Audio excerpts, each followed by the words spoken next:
Good morning class.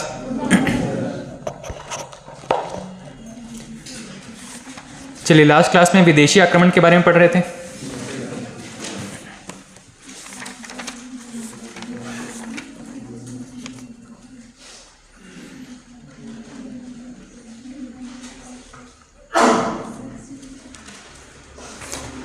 सन्निधाता करके एक शब्द मैंने पढ़ा था, किसके लिए यूज होता है सन्निधाता? सन्निधाता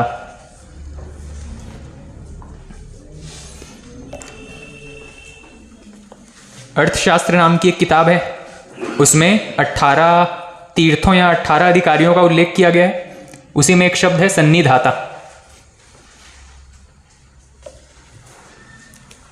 धीरे धीरे पढ़ते रहते हैं ना तो समझ में नहीं आता, मतलब प्रीवियस चीज़ें याद रहती है।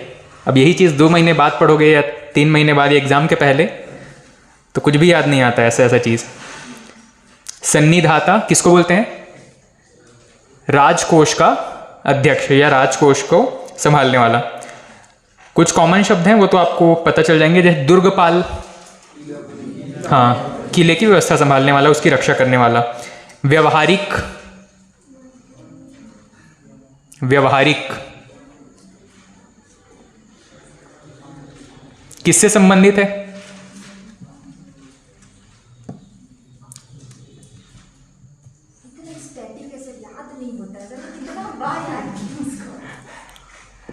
खैर एग्जाम में आप तुक्का मार लोगे।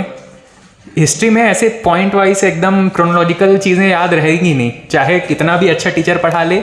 मतलब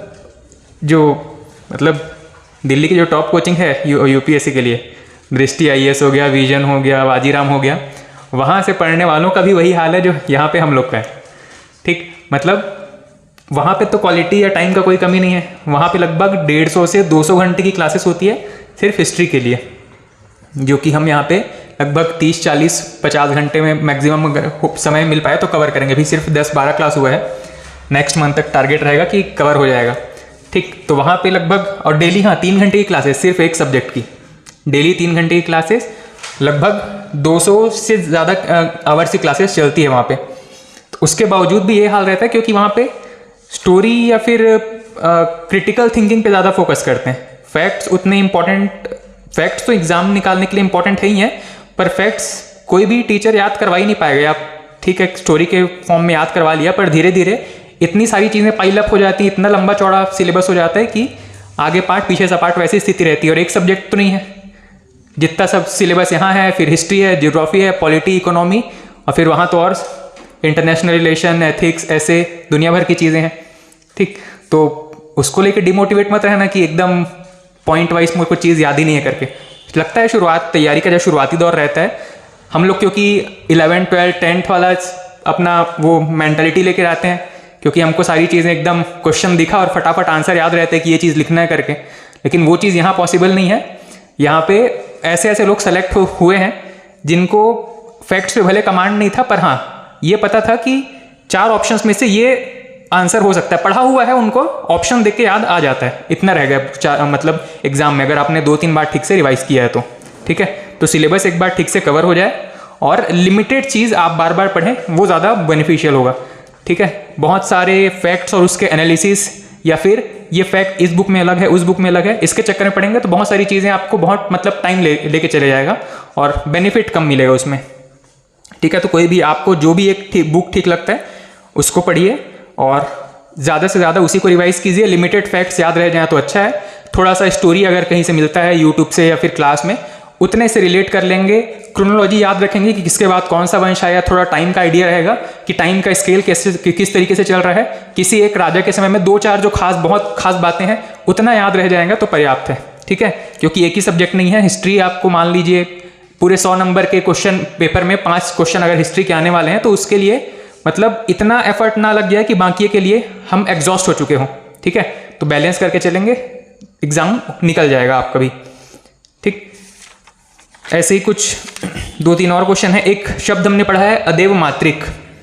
अच्छा, समस्या ये है कि प्रश्न ऐसे ही टाइप के पूछते हैं। प्रश्न पूछने का फॉर्मेट लगभग ऐसे ही रहेगा, अदेव मात्रिक।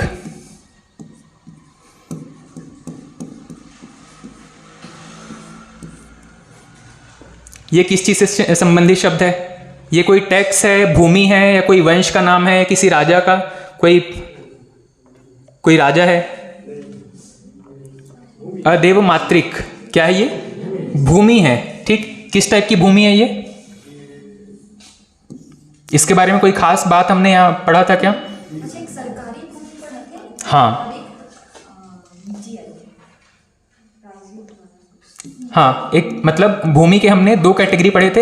एक तो है राजकीय भूमि और एक था राजकीय भूमि और एक था प्राइवेट भूमि, निजी भूमि। ठीक, राजकीय भूमि को सीता भूमि कहते थे, है ना, सीता भूमि कहते थे। और इसी राजकीय भूमि में से या सीता भूमि में से जो भूमि बहुत उपजाऊ होती थी, जिसमें सिंचाई की जरूरत ज्यादा नहीं पड़ती थी, उसको क्या कहते थे? अदेव मातृक। ठीक है, जो देवता पर, या देवता कहने का मतलब है जो वर्षा पर निर्भर नहीं है। उस समय तो यही मानते थे कि वर्षा मतलब ईश्वर के द्वारा करवाया जा रहा है, वरुण देवता वर्षा करवा रहे हैं। तो अदेव मातृक मतलब जो वर्षा पर निर्भर नहीं है, देवता पर निर्भर नहीं है, उसको कहते थे सीता अदेव मातृक भूमि। ठीक है,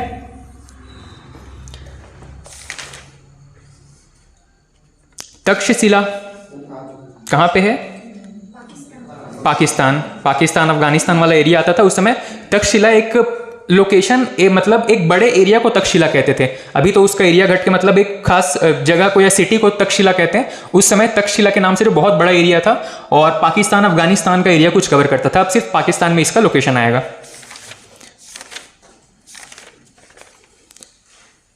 वशिष्ठी पुत्र पुलवामी किस वंश से संबंधित है? सातवाहन वंश। ठीक, अच्छा क्रोनोलॉजी बता दो अब एक बार। हमने शुरुआत किया था हर्यक वंश से। हर्यक वंश के बाद में शिशुनाग वंश, उसके बाद में नंद वंश, उसके बाद में मौर्य वंश। मौर्य वंश एक क्रूशियल टाइम था, या बहुत इंपॉर्टेंट टाइम है हिस्ट्री में, इसीलिए इसके पहले पूर्व मौर्य काल कह सकते हैं और इसके बाद के समय को मौर्योत्तर काल कहते हैं, पोस्ट मौर्यन ईरा। ठीक है, तो मौर्योत्तर काल में सबसे पहला कौन सा पढ़ा था हमने? शुंग वंश। इसके संस्थापक कौन है? पुष्यमित्र शुंग। ठीक, और ये शुंग वंश या पुष्यमित्र शुंग किस धर्म को मानते थे? ब्राह्मण धर्म को मानने वाले वंश थे। ठीक है, हमने एक क्रोनोलॉजी क्या देखा था? सबसे पहले तो वैदिक धर्म देखा था हमने। ठीक है, मतलब सिंधु सभ्यता के बाद में जिस धर्म को सबसे ज्यादा फॉलो किया गया वो था वैदिक धर्म। वैदिक धर्म के बाद में लोग परेशान होते गए कर्मकांड से। फिर किस चीज का, कौन से धर्म का उदय हुआ था? तो दो ऑप्शन हो गए थे लोगों के पास, बौद्ध और जैन। ठीक है, उसके बाद में बौद्ध और जैन धर्म में जो समस्याएं उत्पन्न होने लगी थी, उसके बाद में लोग फिर से वैदिक या ब्राह्मण धर्म की ओर जाने शुरू हो गए थे। ठीक है, तो ये जितने भी लोग थे, ये खास करके ब्राह्मण समाज के लोग थे या ब्राह्मण वर्ण के लोग थे, जो कि वापस से वैदिक धर्म को मानने लगे थे। ठीक है, शुंग वंश के बाद में अगला वंश कौन सा हुआ था? कर्ण। और इसके बाद में सातवाहन, इसके बाद में वाकाटक, और लास्ट में चेदी वंश। ठीक है, कर्ण वंश के संस्थापक वासुदेव, सातवाहन में सिमुख, वाकाटक में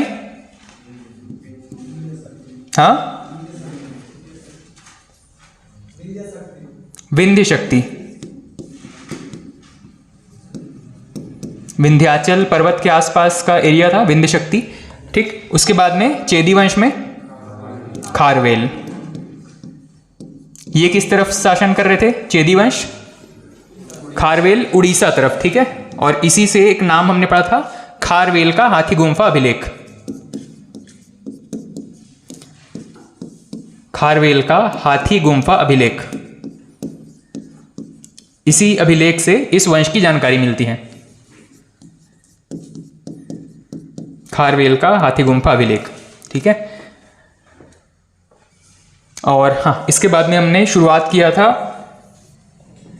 भारत में होने वाले विदेशी आक्रमण की, या विदेशी शासक जो भारत में राज कर रहे थे। इसी सीरीज में सबसे पहले हमने किसको देखा था? पारसी, या इसी को हम क्या कहते हैं? ईरानी। पारसी या ईरानी आक्रमण।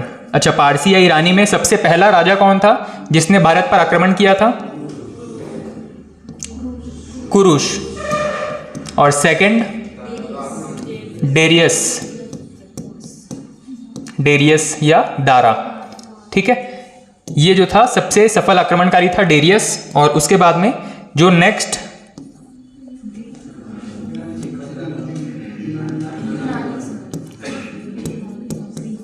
यूनानी या ग्रीक। और इसमें सबसे इंपॉर्टेंट सिकंदर। सिकंदर के दो सेनापति,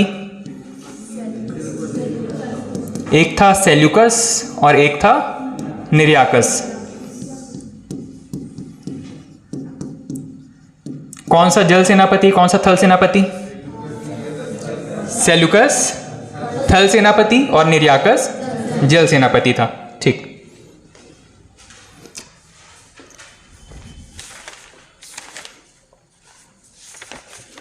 यहीं तक देखे थे सिकंदर के बारे में।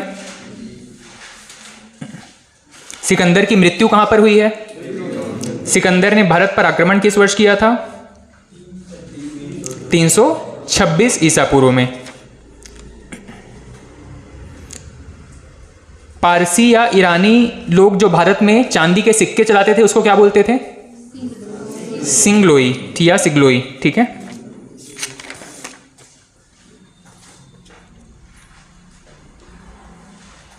सिकंदर ने जब भारत में आक्रमण किया था उस समय भारत में राजा कौन थे? और जब डेरियस ने आक्रमण किया था उस समय?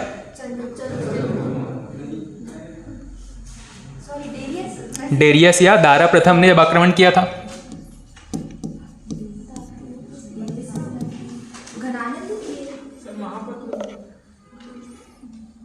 बताओ,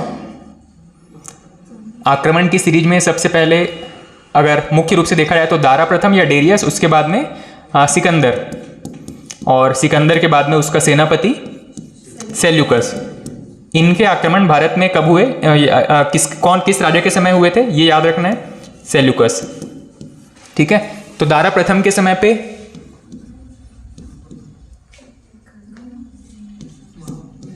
महापद्मनंद।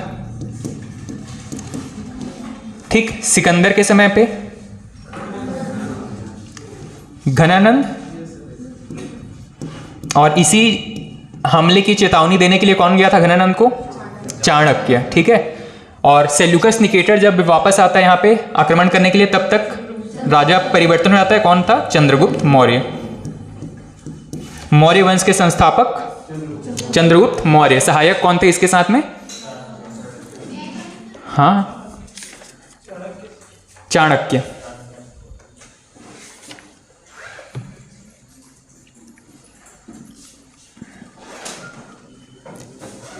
चलिए नेक्स्ट हेडिंग डाल दीजिएगा।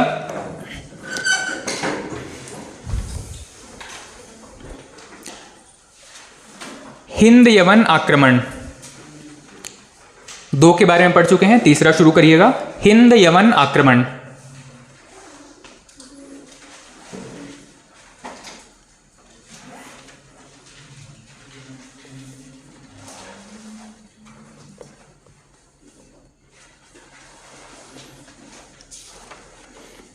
अच्छा, वैसे इसका नाम ना सिर्फ यवन रहेगा तो भी चलेगा, पर हिंद यवन बोलने का रीज़न ये है क्योंकि ये भारत में, मतलब हिंद कहने का रीज़न ये है कि भारत में भी उनके कुछ राज्य स्थापित हो चुके थे। ठीक है, और वहाँ से ये भारत के अंदर या भारत के पूर्व की तरफ युद्ध कर रहे थे, इसीलिए इसको हिंद यवन आक्रमण कहा जा रहा है।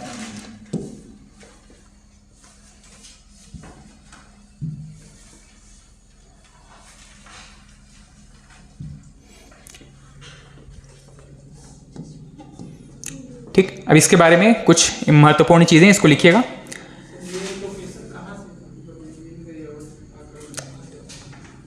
हिंद यवन स्पेसिफिक अगर लोकेशन देखा जाए तो ये यहाँ पे इनका ज़्यादा बसे हुए थे, हिंद यवन। ठीक है, हिंद यवन आक्रमण इसमें लिखिएगा। सिकंदर की मृत्यु के पश्चात सिकंदर की मृत्यु के पश्चात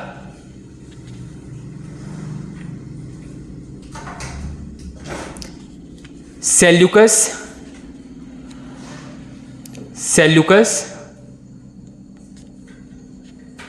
और उसकी मृत्यु के पश्चात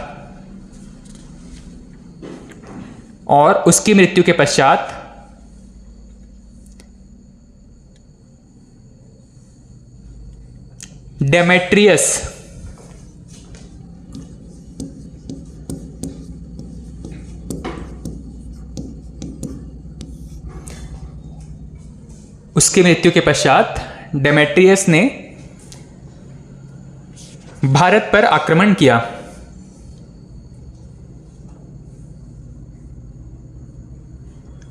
डेमेट्रियस ने भारत पर आक्रमण किया।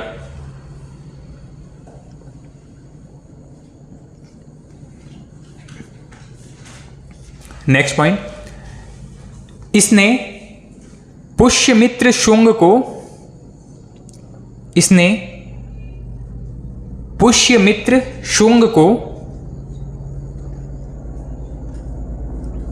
पराजित किया।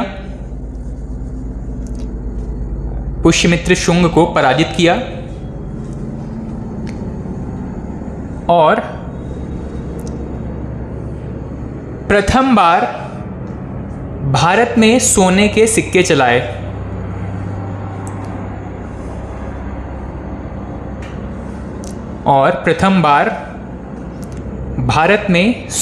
सिक्के चलाए।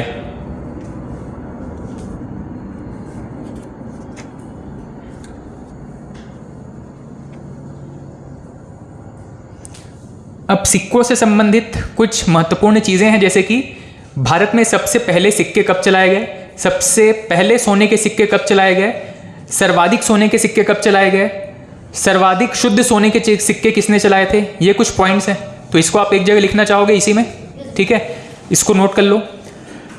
इसमें आपने लिखा प्रथम बार सोने के सिक्के चलाए, ठीक है। इससे पहले सबसे महत्वपूर्ण सिक्के चलाने वाले कौन थे, जिन्होंने चांदी के सिक्के चलाए थे, कौन था? चांदी के सिक्के विदेशी आक्रमणकारियों में, हाँ, डेरियस या दारा प्रथम के समय में चांदी के सिक्के चलाए गए, जिसको कि सिग्लोई कहा जाता था, ठीक है।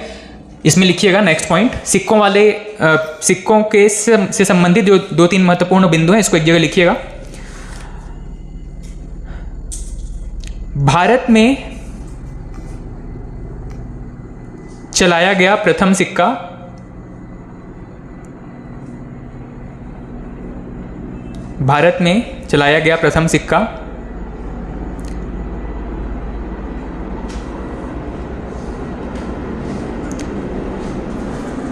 पारसियों द्वारा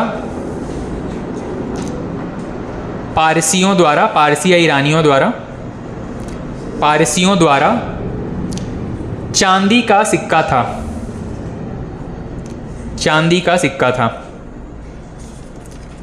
भारत में चलाया गया सबसे पहला सिक्का कौन सा था? चांदी का सिक्का किसने चलाया था? हाँ, पारसियों ने, खास करके दारा प्रथम के समय में, और इसको सिग्लोई कहा जाता था। नेक्स्ट पॉइंट, शुद्ध सोने के सिक्के पहली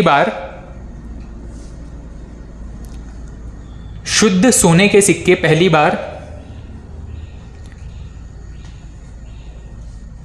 एक वंश आगे पढ़ेंगे, कुषाण।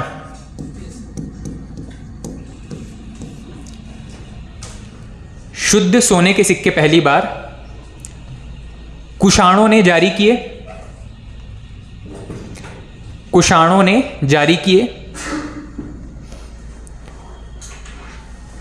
और नेक्स्ट पॉइंट लिखिएगा, सर्वाधिक सोने के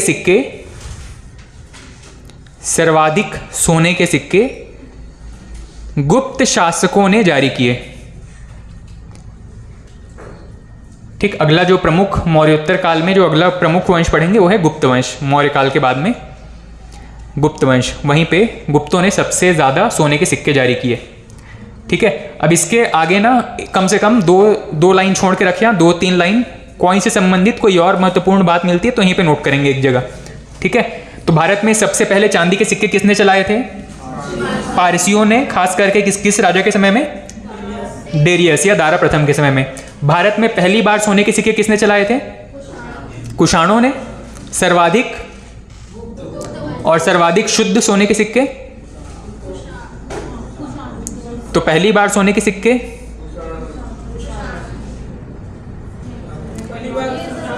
मैं लिख दे रहा हूं, आपको एक एक करके आंसर देना। सबसे पहली बार, फर्स्ट टाइम, सर्वाधिक शुद्ध और सर्वाधिक सिक्के।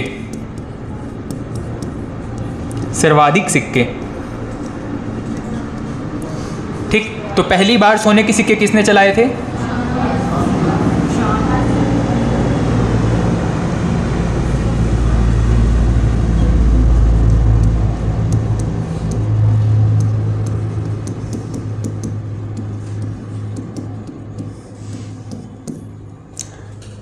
फर्स्ट टाइम सिल्वर कॉइन पारसियों ने। फर्स्ट टाइम गोल्ड कॉइन्स, ठीक से देख के बताओ, कुछ लोग भी कुषाण बोल रहे हैं।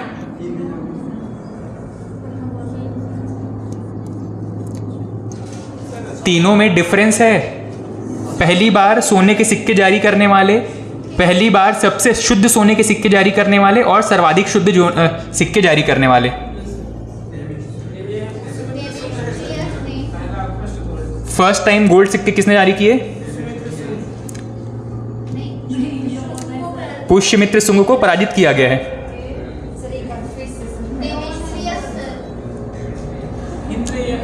वंश बताओ, वंश, राजा छोड़ दो, वंश बताओ। हिंद यवन।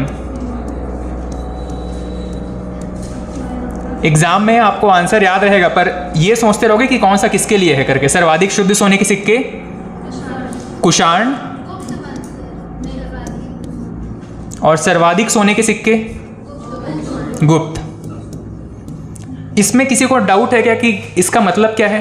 पहली बार गोल्ड और पहली बार सिल्वर तो समझ में आ गया।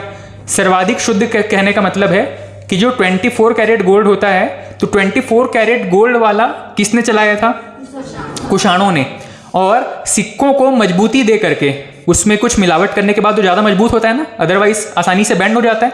तो उसको ज़्यादा मार्केट में सर्कुलेशन को उसका बेहतर बनाने के लिए और उसमें मिलावट करके सबसे ज़्यादा सोने के सिक्के किसके समय जारी किए गए? गुप्त वंश के समय में। ये चीज़ ध्यान रखिएगा। और गुप्त काल को ही मतलब आधुनिक, मतलब भारत के इतिहास का स्वर्ण काल कहा जाता है। तो उससे याद रखेंगे स्वर्ण काल कब है? जब बहुत ज़्यादा सोने के सिक्के मार्केट में सर्कुलेट हो रहे हैं। सर्वाधिक शुद्ध सोने के सिक्के कुषाणों ने जारी किए थे, ये भी याद रखेंगे, ठीक है। इसको बहुत ध्यान से और इसके साथ में 1-2 पॉइंट कम से कम लिखने लायक जगह छोड़ दीजिएगा, ताकि कहीं भी सिक्कों से संबंधित कोई और क्वेश्चन मिले, गोल्ड सिल्वर, या एक हमने वही पढ़ा था, शीशे के कॉइन जारी करने वाले कौन थे? शीशे के सिक्के भी जारी किए थे किसी ने।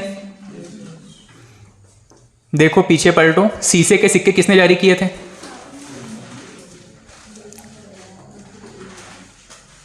ठीक, कॉइन्स वाले में बहुत कंफ्यूजन होता है और एग्जाम में पूछता है। हाँ,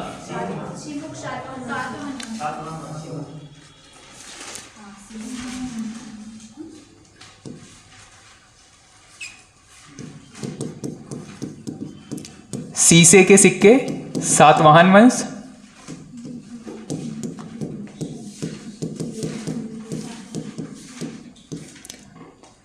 ठीक है। तो कॉइन्स के बारे में क्वेश्चन पूछेगा तो इसको कम से कम ये 5-6 फैक्ट एक जगह रखिएगा, ताकि कंपैरिजन करके याद करते बने, ठीक है। चलिए नेक्स्ट पॉइंट लिखिएगा।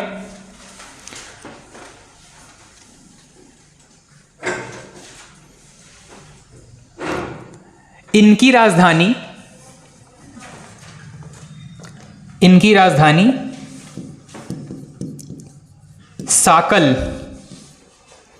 साकल और इसका वर्तमान नाम है सियालकोट। ये नाम सुना है आपने? सियालकोट कुछ टाइम पहले आतंकी हमले के नाम से बहुत न्यूज़ में था।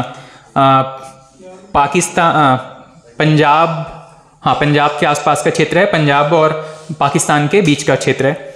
साकल, ठीक है, लिख लेंगे सियालकोट।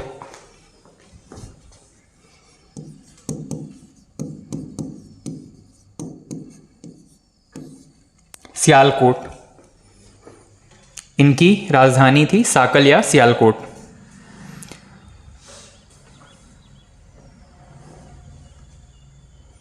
ठीक, नेक्स्ट पॉइंट लिखिएगा।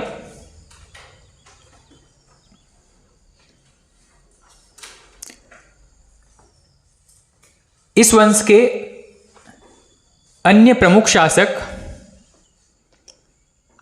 इस वंश के अन्य प्रमुख शासक मिनांडर,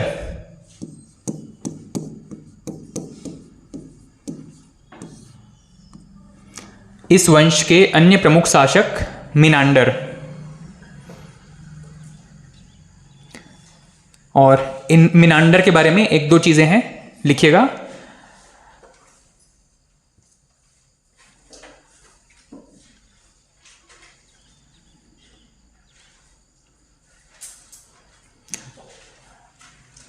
बौद्ध भिक्षु नागसेन ने, बौद्ध भिक्षु नागसेन ने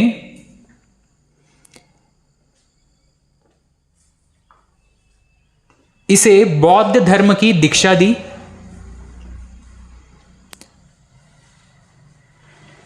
इसे बौद्ध धर्म की दीक्षा दी।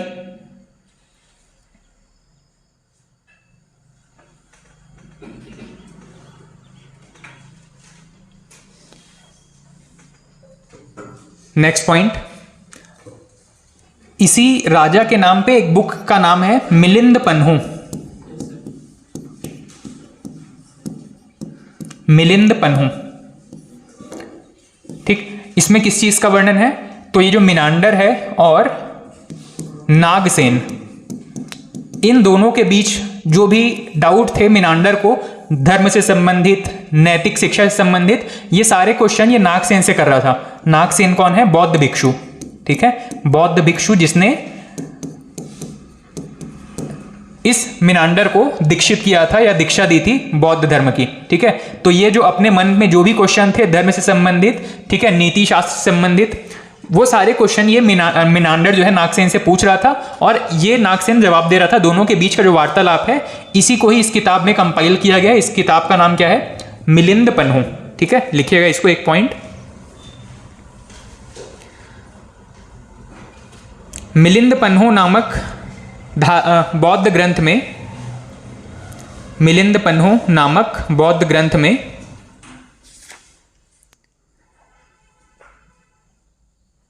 राजा मिनांडर और नागसेन, राजा मिनांडर और नागसेन के बीच वार्तालाप का वर्णन है। राजा मिनांडर और नागसेन के बीच बातचीत का वर्णन है।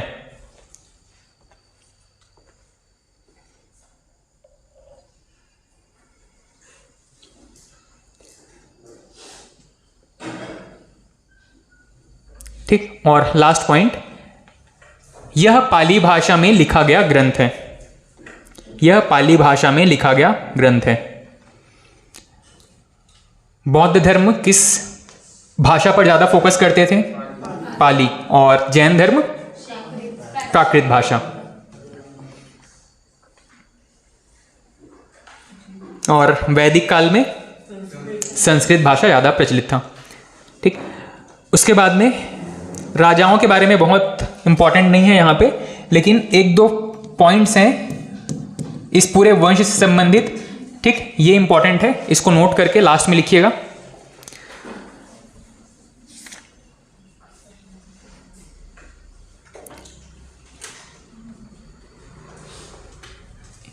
यूनानियों ने भारत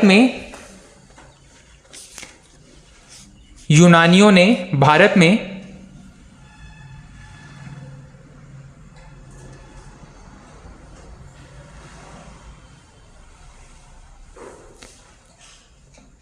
सप्ताह के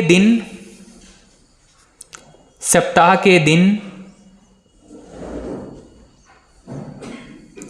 12 राशियों के नाम, कॉमा करके लिखते रहिएगा, 12 राशियों के नाम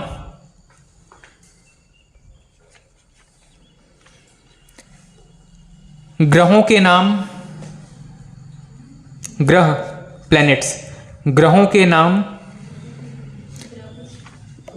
प्लैनेट्स, ग्रहों, कॉमा कालक्रम की गणना, कालक्रम की गणना,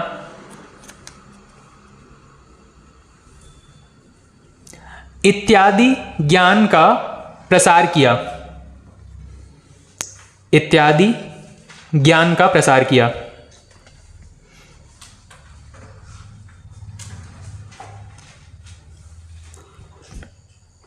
ठीक है, सप्ताह के नाम, 12 राशियां, राशियां किससे संबंधित हैं?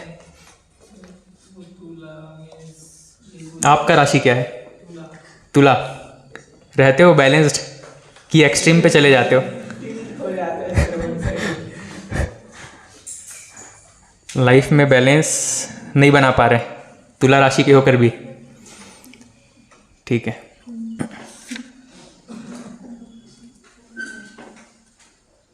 अच्छा बाकी लोग मतलब इस तरफ जो ट्राइबल कल्चर है उसमें राशियों को मानते हैं कि नहीं मानते? अच्छा जो है वो बताएंगे भाई, बाकी जो नहीं है ट्राइबल कल्चर, ट्राइबल वाले वो नहीं बताए, नहीं मानते हैं ना। अपने से मान लिया क्या? कुछ आधे लोग अपने से मान रहे हैं, कुछ लोग नहीं मान रहे हैं। अच्छा पेपर में देख के जिस दिन जिस राशि में अच्छा लिखा है तो हो सकता है मान लिए कि मेरी राशि में मतलब मेरा दिन आज अच्छा जाएगा, ऐसा है? नहीं होता है ना। हाँ वो मेंटल गेम है, मतलब साइकोलॉजिकल गेम है। कुछ ऐसे सेंटेंस है जो किसी भी राशि के बारे में आप बताएंगे उनको ठीक ही लगेगा। मतलब ये थोड़ा साइकोलॉजिकल स्टडी में चला जाएगा। जैसे कि बोलते हैं कि हमारा जो मन है उसमें दो टाइप के ड्यूअल पर्सनालिटी टाइप का हमारा मन है। एक को बोलते हैं ईगो, एक को बोलते हैं सुपर ईगो। ठीक है, तो वहाँ पे कुछ ऐसे स्टेटमेंट्स हैं जो आप हर एक व्यक्ति को अपने बारे में सही ही लगता है। जैसे कि बोलेंगे कि आप दूसरों का बहुत भला चाहते हैं, ये सबको सही लगेगा, लेकिन लोग आपको धोखा दे देते हैं, सबको सही लगता है। बोलेंगे कि आप बहुत मेहनती हैं, सबको सही लगेगा अपने बारे में, लेकिन ये सप्ताह आपके लिए खराब जाएगा। कुछ ना कुछ गड़बड़ हो गया तो लगेगा कि हाँ सही तो लिखा था। ठीक है, कोई छोटी सी भी घटना हो गई तो लगेगा कि हाँ बुरा तो होता ही है कभी ना कभी दिन में। सुपर ईगो कहने का मतलब जो सही लगता है ये वाला स्टेटमेंट है क्या? नहीं, फिर वो और अंदर घुसते जाना पड़ेगा। एक तो है इड, एक होता है फिर ईगो, फिर होता है सुपर ईगो।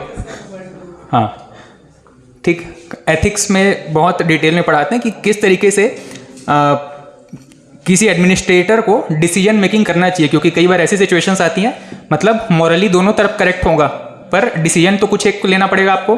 तो कौन सा कम मॉरल डिसीजन है, कौन सा ज़्यादा मॉरल डिसीजन है, उसके बेस पे आपको मतलब कई सारी ऐसी चीज़ें हैं ना जिसके बारे में लिखा नहीं गया है और जिसके बारे में आपको फ्यूचर में कोई क्वेश्चन भी नहीं करेगा, क्योंकि आपके पास अथॉरिटी है डिसीजन लेने की।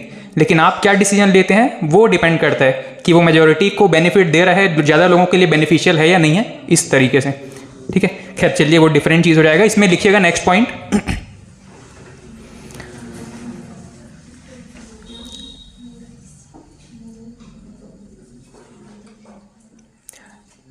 यूनानियों के प्रभाव से भारत में, यूनानियों के प्रभाव से भारत में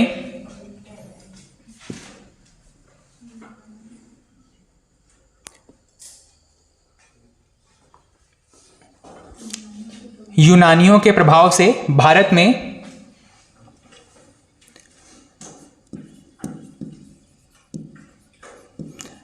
लेखयुक्त और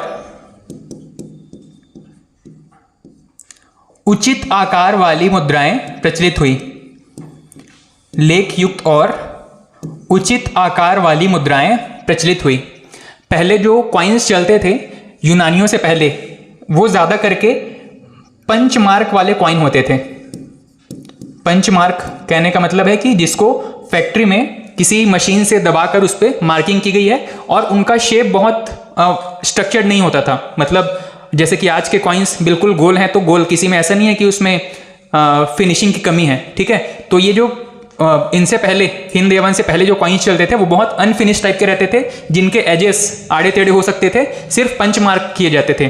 फैक्ट्री में किसी हैवी मशीन से उन पे दबाकर मार्किंग की जाती थी और इसको कॉइन के तौर पे सर्कुलेट कर दिया जाता था। यहाँ पे उस पे प्रॉपर बारीक अक्षरों से चीजें लिखने की शुरुआत हुई और उसको प्रॉपर शेप दिया गया। चौकोर है तो प्रॉपर चौकोर, बिल्कुल दिखने में अच्छा होना चाहिए इस तरीके से। ठीक है, नेक्स्ट। भारत में ज्योतिष का विकास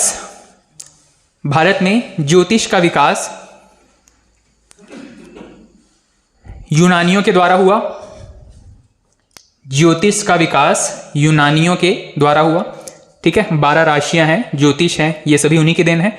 और लास्ट पॉइंट लिखिएगा, इन्हीं के द्वारा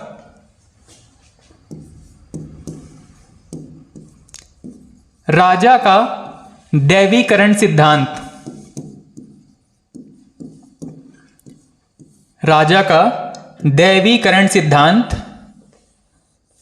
प्रस्तुत किया गया। इन्हीं के द्वारा राजा का दैवीकरण सिद्धांत प्रस्तुत किया गया।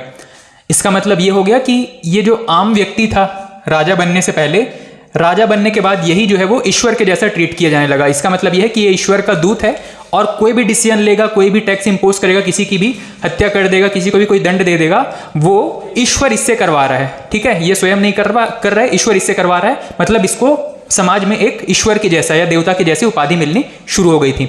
और इसके बाद बहुत सारे राजा आएंगे जो इस पोस्ट का या फिर इस थ्योरी का मिस यूज करेंगे, गलत उपयोग करेंगे। दैवीकरण का सिद्धांत ये बताएगा कि वो राजा अब एक आम व्यक्ति नहीं है, एक ईश्वर का दूत हो चुका है। ठीक है, चलिए लास्ट अगला वंश का नाम या अगला आक्रमणकारी लिखिएगा। अगले आक्रमणकारी हैं भारत में सीथियन या शक।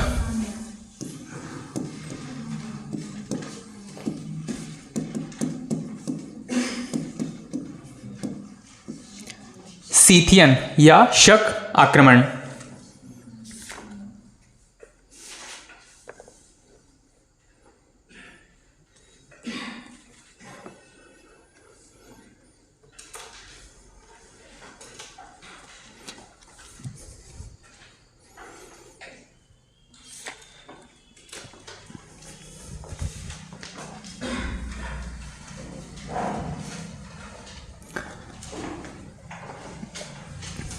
ठीक, अब इसमें देख लीजिएगा मैप में इनकी लोकेशन क्या थी।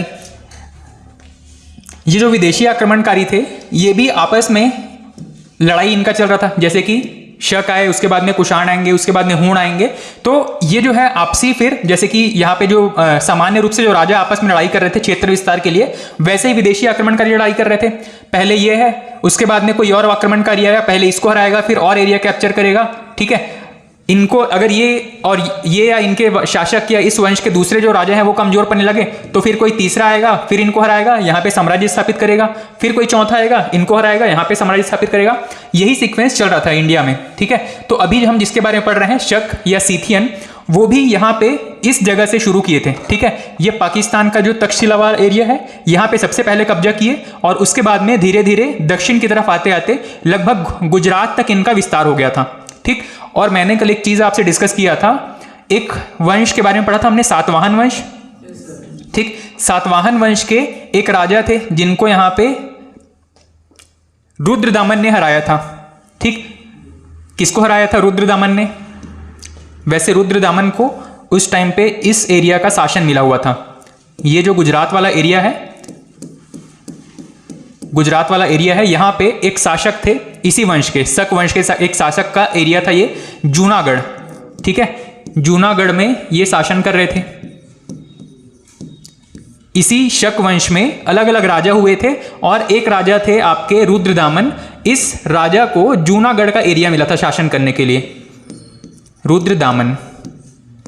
ठीक है, रुद्रदामन जूनागढ़ के क्षेत्र में थे और इस एरिया में उस समय सातवाहन वंश का शासन चल रहा था। ठीक, और यहां पे इन्होंने युद्ध करके एक प्रमुख राजा को हराया था। उसका नाम बताइएगा, कौन से राजा को हराया था इन्होंने? किसको? वशिष्ठिपुत्र पुलुवामी को इसने हराया था। ठीक है, बहुत इंपॉर्टेंट क्वेश्चन है, पूछता है कई बार कि वशिष्ठिपुत्र पुलुवामी को किसने हराया था या रुद्रदामन ने किस सातवाहन शासक को पराजित किया था। ठीक है, तो रुद्रदामन वर्सेस कौन था? वशिष्ठिपुत्र पुलुवामी या पुलुमावी। ठीक है, लिखिएगा इसमें नेक्स्ट पॉइंट, सीथियन या शक आक्रमण में पहला पॉइंट लिखिएगा।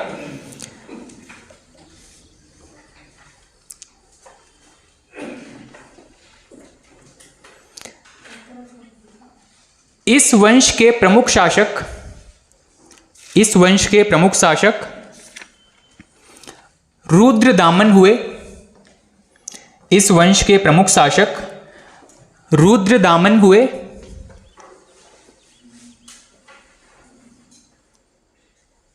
रुद्रदामन हुए।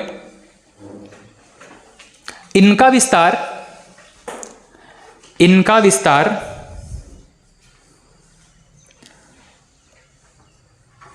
तक्षशिला से लेकर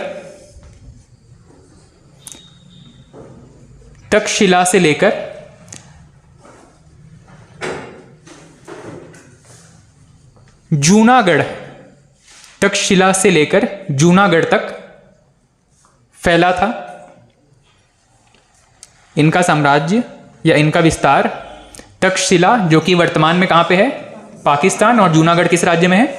गुजरात। ठीक है, जूनागढ़ तक फैला था। नेक्स्ट पॉइंट, इन्होंने सातवाहन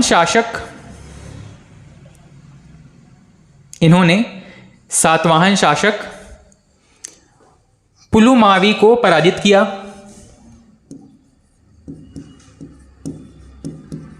इन्होंने सातवाहन शासक पुलुमावी को पराजित किया।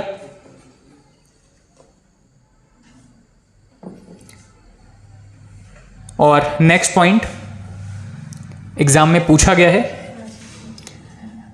रुद्रदामन ने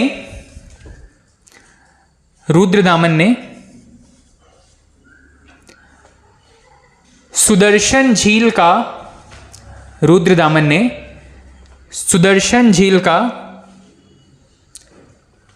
जीर्णोद्धार करवाया।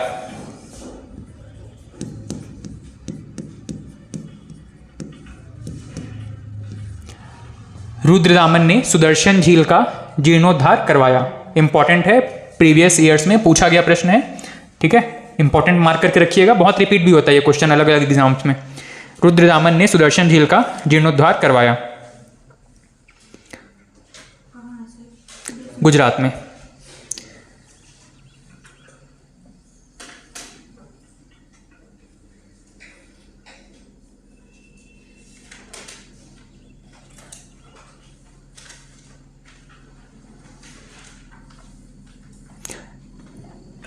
लास्ट पॉइंट लिखिएगा इसमें, इस वंश के अंतिम शासक रुद्रसिंह तृतीय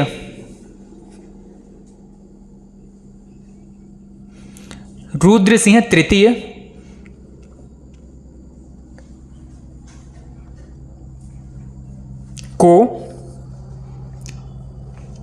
चंद्रगुप्त विक्रमादित्य ने पराजित किया। गुप्त वंश के शासक हैं। ठीक है, चंद्रगुप्त विक्रमादित्य ने पराजित किया।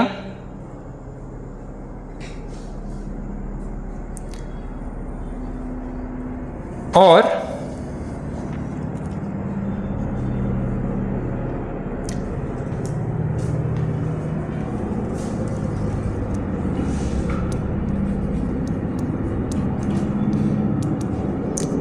शकारी की उपाधि धारण की। शिकारी नहीं है ना,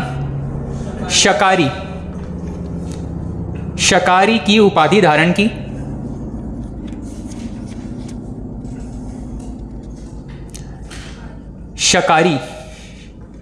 शिकारी लिखते हैं, उसमें ई की मात्रा छोड़ के लिखिएगा। शकारी की उपाधि धारण की।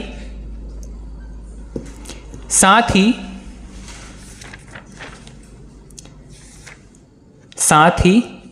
विक्रम संवत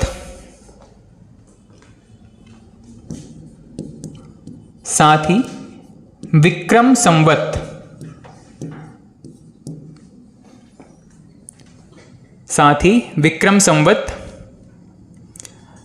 58 BC, ब्रैकेट में लिख लीजिएगा 58 BC, 58 ईसा पूर्व प्रारंभ किया। साथ ही विक्रम संवत 58 ईसा पूर्व प्रारंभ किया। जिस वर्ष में शकों को हराया था उसी वर्ष को इन्होंने क्या किया, विक्रम संवत के तौर पे घोषित कर दिया। अच्छा, ये संवत 3-4 संवत है जो कि एग्जाम में पूछे जाते हैं। एक तो शक संवत है, एक विक्रम संवत है, और खास करके ये दो ज़्यादा पूछे जाते हैं, एक शक संवत और एक विक्रम संवत। ठीक, ये जो एग्जाम में पूछे जाते हैं इनका रीज़न क्या है कि भारत का जो कैलेंडर है, कैलेंडर की शुरुआत जनरली हम जो कैलेंडर यूज़ करते हैं जनवरी फरवरी मार्च वाला, इसको क्या कहते हैं, कौन सा कैलेंडर है ये?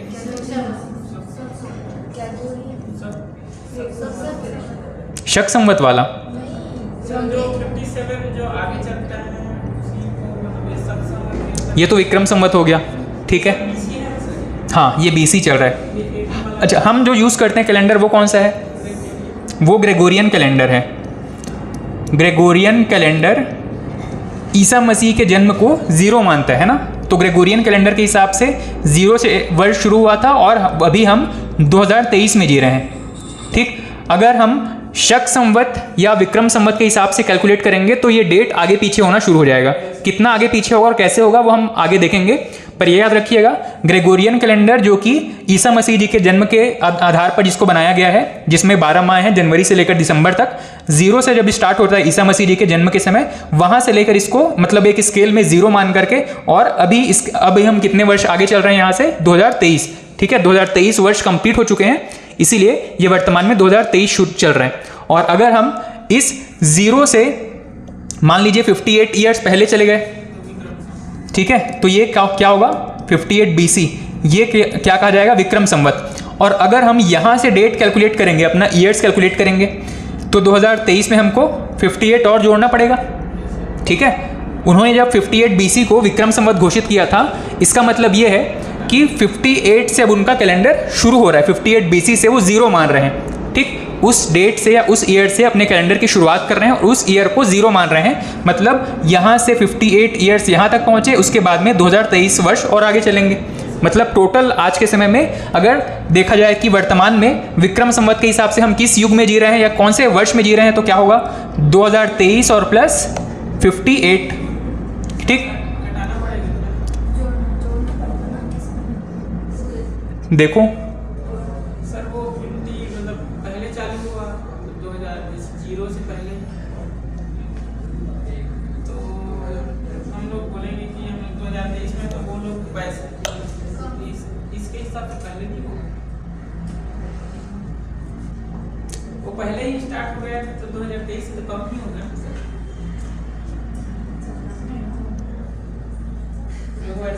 नहीं, मतलब मेरे को डाउट क्रिएट कर दिए।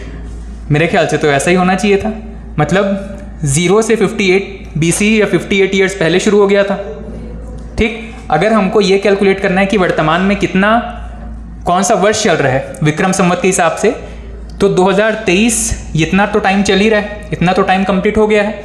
और 58 BC को अगर हम 0 मान ले, रेफरेंस मान ले, यहाँ से गिनना शुरू करेंगे तो 58 ईयर्स और जोड़ना चाहिए, है ना। मेरा लॉजिक तो यही कह रहा है। ठीक, जनरली ऐसा प्रश्न मिलेगा नहीं आपको कि कैलकुलेट करके बताओ, पर एक क्वेश्चन के तौर पे अगर देखें मैथमेटिकल या इसके हिसाब से, कैलेंडर के हिसाब से, तो 58 ईयर्स और जब कैलेंडर में शुरू करेंगे, मतलब यहाँ से जब हम चलना शुरू करेंगे तो यहाँ से चलते चलते पहले तो 0 तक आना पड़ेगा 58 ईयर्स, और फिर यहाँ से 2023 वर्ष और आगे चलेंगे।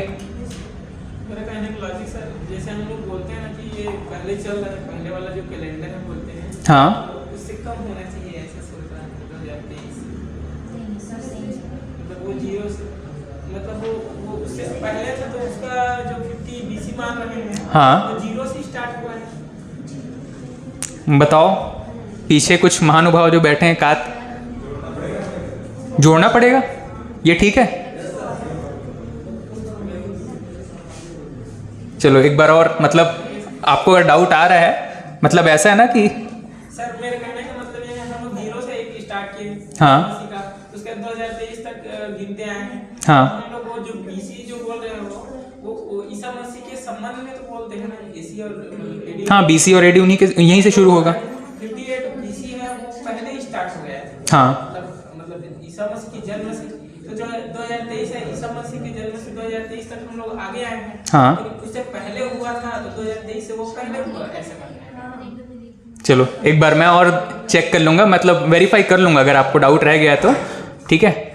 पर मेरे कैलकुलेशन के हिसाब से होना चाहिए, ऐसा होना चाहिए कि ये 0 पॉइंट है, 0 से 58 साल पहले और शुरू हो चुका है। तो अगर उन्होंने इस वर्ष को विक्रम संवत या एक रेफरेंस ईयर घोषित किया है अपने राज्य में, मतलब इसको यहाँ से 0 मानेंगे और इसके बाद चलना शुरू करेंगे। सर एक हिसाब से हम लोग उसको कैलकुलेट कर सकते हैं। हाँ। हम लोग जो ग्रेगोरियन कैलेंडर है उसको 2023 मान रहे हैं। हाँ। अब वो 58 बीसी है बोल रहे हैं, तो ग्रेगोरियन कैलेंडर के हिसाब से बोल रहे हैं कि वो उससे पहले पीछे था। 58 वही हुआ ना सर? चलो 58 बीसी बोले मतलब वही हुआ ना कि वो, हाँ, उससे 0 से पहले स्टार्ट हो गया था। तो 2023 से पहले होगा। 58 घटा देंगे तो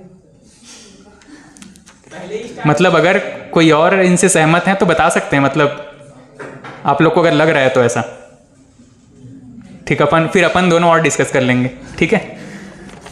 चलिए, ठीक, यहाँ पे विक्रम संवत की शुरुआत की, ठीक। उसके बाद में नेक्स्ट अगले आक्रमणकारी शक शासकों के बारे में लगभग इतनी महत्वपूर्ण चीजें थी। नेक्स्ट हेडिंग डाल दीजिएगा अगले आक्रमणकारी के बारे में। पार्थियन बहुत इंपॉर्टेंट नहीं है। पार्थियन जैसे कर्ण वंश में कुछ खास बातें है नहीं पढ़ने के लिए, वैसे ही पार्थियन या पहला वंश, इसको सिर्फ हम क्रोनोलॉजी मेंटेन करने के लिए, सीक्वेंस मेंटेन करने के लिए लिख रहे हैं, पर इंपॉर्टेंट नहीं है बिल्कुल भी, ठीक है। इसमें लिखिएगा पहला पॉइंट, इनकी राजधानी तक्षशिला थी। इनकी राजधानी तक्षशिला थी। और नेक्स्ट पॉइंट, इस समय भारत में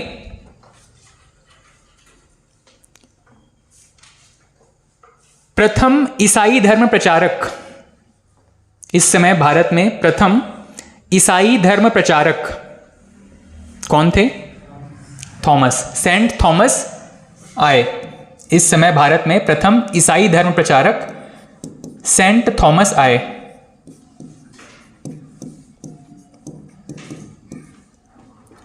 सेंट थॉमस आए। नेक्स्ट पॉइंट, ये मूलतः ईरानी थे। ये मूलतः ईरानी थे। ये मूलतः ईरानी थे और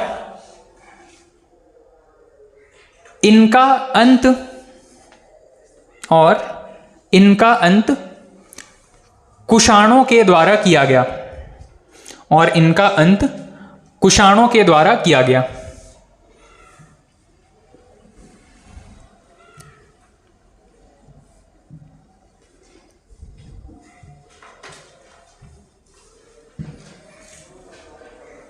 ठीक है, ये वही तक्षशिला वाला एरिया है जहां से कोई विदेशी आक्रमण एंटर करता है और धीरे धीरे फिर भारत में एक्सटेंड करते चले जाते हैं। ठीक है, अभी शक वंश देखा हमने, उसके पहले शक वंश के पहले कौन से थे? हिंद यवन यहीं से शुरू किए, उसके बाद शक वंश यहाँ पे शुरू किए। ठीक है, हिंद यवन आए, फिर शक वंश आए और उसके बाद में कुषाण वंश। ठीक, ये जो कुषाण वंश है इसके बारे में जनरली एक बहुत इंटरेस्टिंग स्टोरी आपको मिलता है।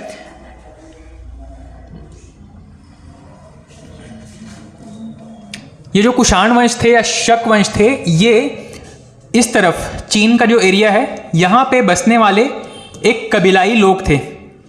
कबीलाई लोग थे जिनका मूल नाम चीन में यूची, ठीक है, ये कबीले का नाम है या कबीलाई जो समाज है उनका नाम है, उस वंश का नाम है, कह सकते हैं यूची कबीला। ठीक है, यूची कबीला। और भारत में जब ये आए तब इनको कुषाण कहा गया है। ठीक है, ये जो यूची कबीले हैं ये इतिहास में मतलब जो खूंखार टाइप के लोग रहते हैं ना, मतलब मार काट करने में जिनको कोई भी मतलब जिनकी आत्मा नहीं रहती, मशीन टाइप से मार काट करते हैं, ये वैसे टाइप के कबीलाई लोग थे। ठीक, बाहुबली में वो देखे ना जो आक्रमणकारी कौन था, कालकेय। हाँ, कालकेय, ये वैसे टाइप के लोग हैं, समझ सकते हो। मतलब जिनका कोई ईमान धर्म नहीं है, वो किसी भी व्यक्ति को, किसी भी बच्चे को, महिला को बड़ी आसानी से मौत उनको दे सकता है, ऐसे टाइप के लोग थे। ठीक है, एक और हॉलीवुड मूवी देखा होगा अगर आपने, रेवेनेंट करके, नहीं देखे हैं, ठीक, छोड़ दीजिए फिर उसको। बाहुबली वाले हैं आप लोग, तो बाहुबली में जो कालकेय था वैसी प्रजाति के लोग थे, और ये घोर आक्रमणकारी थे। मतलब इनको बस खाने के लिए चाहिए और रहने के लिए चाहिए, बाकी ये कुछ भी कर सकते थे, किसी भी हद तक जा सकते थे हिंसा के मामले में। ठीक है, तो वहां से जब उस तरफ से चीन के पूर्वी और उत्तरी क्षेत्र से जब इन पर आक्रमण करना शुरू किया गया, राजाओं ने वहां से इनको भगाना शुरू किया, खदेड़ना शुरू किया, तो इनके लिए सेफ स्थान था इसी तरफ मूव करना। पूर्व की तरफ तो जा नहीं सकते थे, उधर जो वहां पे जो मेन राजा चल रहे थे, साम्राज्य चल रहे थे, जो ठीक ठाक सभ्य जीवन व्यतीत कर रहे थे, उनसे इनका सामना हो सकता था। ये बहुत कह सकते हैं कि ज़्यादा खूंखार टाइप के राजा नहीं थे इस तरफ, तो ये इनके लिए बहुत ईजी पॉइंट था जहां से ये भारत में एंटर कर सकते थे। तो इन्होंने देखा कि यहाँ पे जो छोटे मोटे शासक थे इनको हराना शुरू किया, और धीरे धीरे ये भारत में आगे और पूर्व की तरफ और दक्षिण की तरफ बढ़ते चले गए। ठीक है, तो इनका साम्राज्य सबसे पहले कहाँ पे स्थापित हुआ, तक्षशिला में। ठीक है, इसमें नोट करना शुरू करेंगे। ये जो यूची कबीला था मुख्य रूप से किस जगह से संबंधित है, वर्तमान चीन की तरफ से, चीन साइड से। ठीक है, लिखिएगा पहला,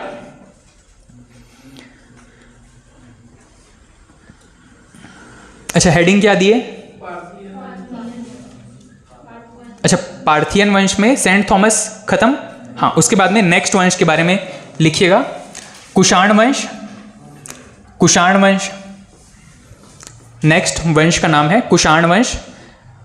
ब्रैकेट में लिख लीजिएगा 78 से 105, 78 से 105 ईस्वी एडी, 78 से 105 एडी। ठीक, अब इसमें पहला पॉइंट लिखिएगा, कुषाण वंश। कुषाण वंश चीन के यूची कबीले की एक शाखा थी। कुषाण वंश चीन के यूची कबीले की एक शाखा थी।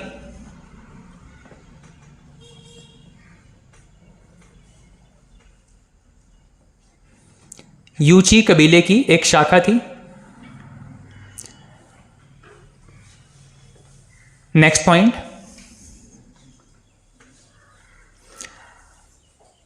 भारत में इस वंश के संस्थापक,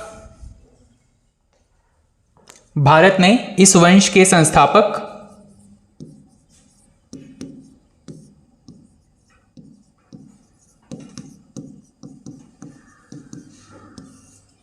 कहीं पे कुजुल कटफिसेस मिलेगा या कहीं पे कुजुल कटफिसेस मिलेगा, दोनों स्पेलिंग का थोड़ा सा डिफरेंस मिल सकता है।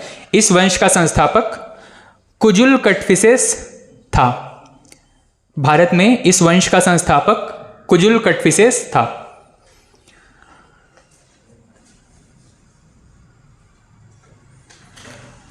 नेक्स्ट पॉइंट, इस वंश ने भारत में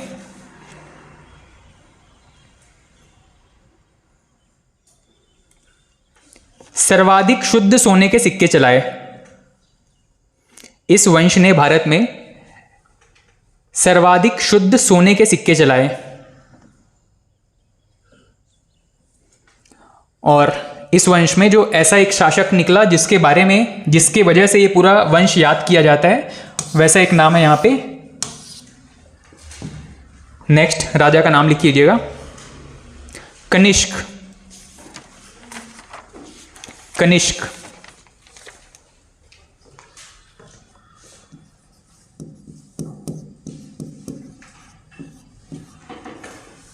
वह कौन सा राजा था जिसके बारे में कहा जाता है कि वह एक पिता का पुत्र और पुत्र का पिता था?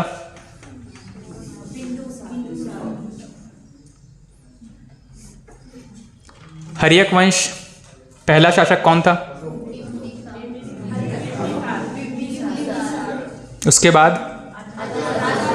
उसके बाद में उदयीन। उसके बाद में कौन सा वंश आया था? शिशुनाग। उसके बाद में कौन सा वंश था? नंद वंश। नेक्स्ट मौर्य वंश। मौर्य वंश में पहला शासक कौन हुआ था? और नंद वंश में पहला शासक? और उसके पहले कौन सा वंश था? नंद वंश के पहले शिशुनाग वंश का पहला शासक शिशुनाग। अब मुझे इन सभी में कंपेयर करके इसी में से चार में से कोई था, इसी चार वंश में किसी के बारे में ये स्टेटमेंट था, वह एक पिता का पुत्र और पुत्र का पिता था। उसके पिता कौन थे? और उसका पुत्र कौन था? अशोक। ठीक, मतलब मौर्य वंश से संबंधित एक स्टेटमेंट है जिसके बारे में कहा जाता है कि वह एक पिता का पुत्र और पुत्र का पिता था। ठीक, वैसे ही ये एक राजा है जो इस वंश का मुख्य राजा है, जिसके बारे में कहा जा सकता है कि इसके पिता कोई थे और इसके पुत्र कोई थे, पर ये एक रेफरेंस कह सकते हैं जिसके बारे में, जिसकी वजह से ये साम्राज्य इस वंश को पढ़ा जाता है कनिष्क। ठीक है, इसके बारे में कुछ जरूरी पॉइंट है, इसको लिखिएगा। अच्छा, एक बौद्ध संगीति हुई है इसके टाइम पे, 4th बौद्ध संगीति। ठीक है, लिखिएगा। इसके समय में कनिष्क के बारे में पहला पॉइंट लिखिएगा। इसके समय में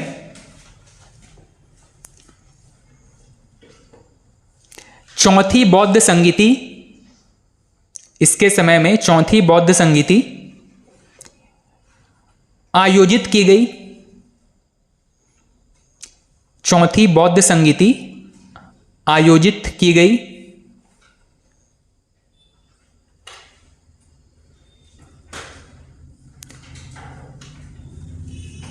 नेक्स्ट पॉइंट, इसने भारत में शक संवत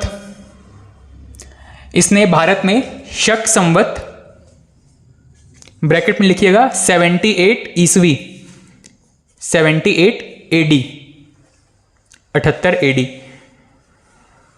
शक संवत प्रारंभ किया।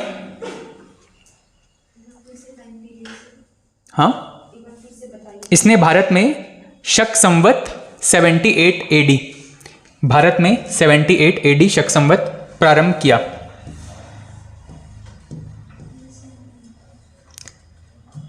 ठीक, जिस समय राजा बने थे उसी टाइम को इन्होंने क्या कहा है? शक संवत नाम दे दिया।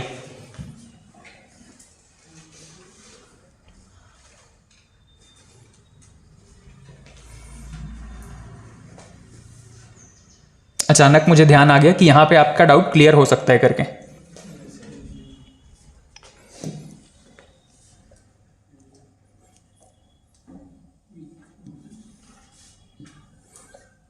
ठीक, जो डेट है विक्रम संवत के हिसाब से लिया गया है। आपका डाउट था ना, विक्रम संवत को जोड़ेंगे कि हटाएंगे? ग्रेगोरियन कैलेंडर के हिसाब से क्या था? 1949। अब उसमें कितना जोड़ना है? विक्रम संवत कितना था? 57 BC या AD? 58 BC या AD? BC। अब इसमें जोड़िएगा, 58 या 57 के आसपास मिलेगा आपको। ठीक है, कुछ किताबों में हो सकता है 57 मिलेगा। ठीक है, इसमें जोड़ेंगे तो क्या आ जाएगा? 2006। ठीक है, 2006 इसके आसपास आएगा। क्लियर हो गया? डाउट रह गया क्या? नहीं सर, हो गया क्लियर, लेकिन उसको वैसे ही हुआ है, आपने बताया कॉन्सेप्ट वही वाला लगा। वही कॉन्सेप्ट लगा है ना कि 0 से स्टार्ट किए, उससे पहले जो BC चल रहा था उसको भी ऐड किए हैं। ठीक है, तो हमारे संविधान की प्रस्तावना में ये चीज़ मेंशन किया गया है। भारत का संविधान किस डेट से लागू हो रहा है? 26 नवंबर 1949, और या उसको कन्वर्ट करेंगे तो विक्रम संवत में 2006। ठीक है, लॉजिक लगा कि पूरा इधर शुरू से हम लोग नंबर रख के काउंट करते आए हैं, ये वाला लॉजिक लगा, इसलिए। हाँ, उस ईयर को 0 मानो, उसके बाद में कैलकुलेट करते जाओ। अगर वहां से शुरू करेंगे तो बीच में ग्रेगोरियन कैलेंडर वाला 0 अपने आप शामिल हो जाएगा। और ठीक है, और बाकी का 2023 वर्ष जो इसमें वर्तमान तक का समय तो शामिल होगा ही, लेकिन जिस वर्ष इसको शुरू किया गया था वो भी शामिल हो जाएगा। जिस वर्ष से शुरू किया गया था वहां से इसको शुरू करेंगे तो 2006। ठीक है, चलिए नेक्स्ट पॉइंट लिखिएगा। इसमें ठीक, शक संवत 78 ईस्वी प्रारंभ किया गया। नेक्स्ट पॉइंट,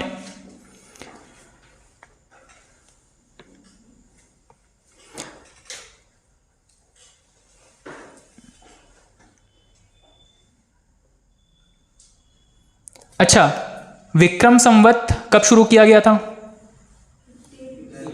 किस पर्पस में शुरू किया गया था? क्या सोचकर उसको शुरू किया गया था? उद्देश्य क्या था? कुछ सिंबल रहा होगा ना, शकों को पराजित करने की वजह से इसको शुरू किया गया था। लेकिन ये जो शक संवत है, ये किसके वंश में या किस शासक के समय में शुरू किया गया है? कनिष्क के टाइम पे शुरू किया गया है। ठीक है, अब इसको शुरू करने का पर्पस क्या था? मतलब ये तो शकों को पराजित नहीं किया है, फिर क्यों यहां पे इसने इस संवत का नाम शक संवत दिया होगा? इसके पीछे कोई बहुत बड़ा लॉजिक नहीं है, इसका सिंपल सा रीजन है, जो ट्रेडिशन चला आ रहा था। ठीक है, जो ट्रेडिशन चला रहा था, शक लोग जो कैलेंडर यूज कर रहे थे, वही कैलेंडर, क्योंकि वहां पे जो बसे हुए लोग थे और वहां पे जो बसे हुए लोग थे उन पर फिर बाद में कनिष्क का, मतलब इस वंश का जो आक्रमण हुआ था, उसके बाद में कनिष्क जब राजा बनता है तो जनरली उनके लिए वही कैलेंडर ज्यादा इजी था पढ़ने में या समझने में। इसीलिए कनिष्क ने जब यहाँ पे जो नया संवत प्रारंभ किया तो उसको भी शक संवत नाम दे दिया। ठीक है, इसके पहले जो विक्रम संवत था वो शकों को पराजित करने की वजह से था, लेकिन शक संवत में किसी को पराजित नहीं किया गया है, वो ट्रेडिशन की वजह से उसको शक संवत नाम दे दिया गया। लोग उसको जानते थे, समझते थे, उससे परिचित थे करके। ठीक है, 78 ईस्वी को शक संवत दिया गया। नेक्स्ट पॉइंट, कुषाणों के काल में सर्वाधिक शुद्ध सोने के सिक्के चलाए गए। कुषाणों के काल में सर्वाधिक शुद्ध सोने के सिक्के, अच्छा ये लिख चुके हैं पर आप, ठीक है, शुद्ध सोने के सिक्के चलाए गए। नेक्स्ट पॉइंट, सोने के सिक्कों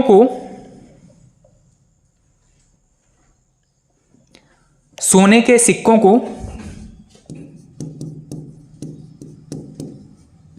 शतमान या निष्क कहा जाता था। सोने के सिक्कों को शतमान या निष्क कहा जाता था।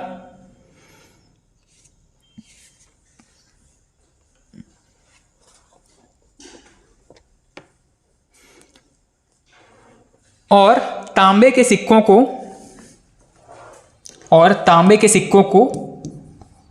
काकनी कहा जाता था। तांबे के सिक्कों को काकनी कहा जाता था।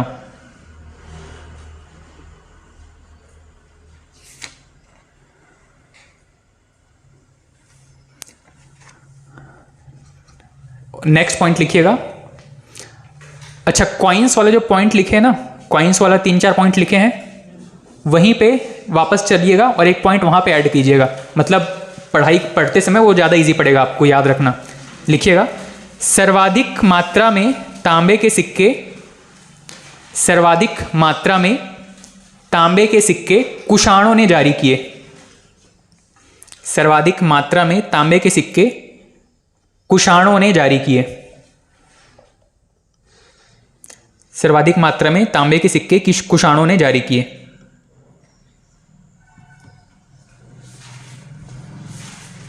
ठीक, वापस आइएगा, नेक्स्ट पॉइंट लिखिएगा।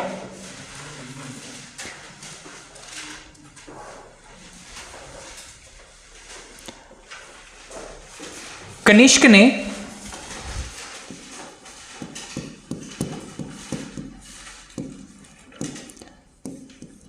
कनिष्कपुर नामक नगर बसाया। कनिष्क ने कनिष्कपुर नामक नगर बसाया, जिसको वर्तमान में कश्मीर कहते हैं। कनिष्कपुर नामक नगर बसाया, जिसको वर्तमान में कश्मीर कहते हैं। ठीक है, तो एग्जाम में आपको जनरली ये प्रश्न पूछता है, कश्मीर शहर किसने बसाया था? ठीक है, किसने बसाया था? कनिष्क ने। कनिष्क कौन से वंश का शासक है? कुषाण वंश का शासक है। ठीक, नेक्स्ट पॉइंट लिखिएगा। यह बौद्ध धर्म के महायान शाखा का अनुयायी था।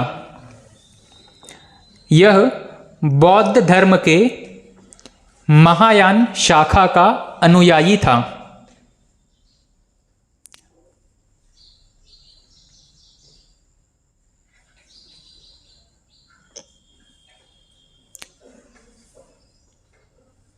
यह बौद्ध धर्म के महायान शाखा का अनुयायी था।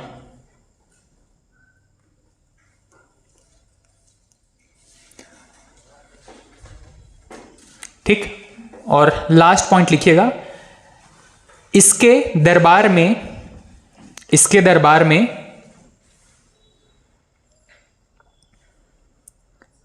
प्रमुख विद्वान, ठीक, इसके दरबार में प्रमुख विद्वान, फिर डैश करके अगले लाइन से 2-3 लेखकों के नाम है जहां से प्रश्न पूछता है।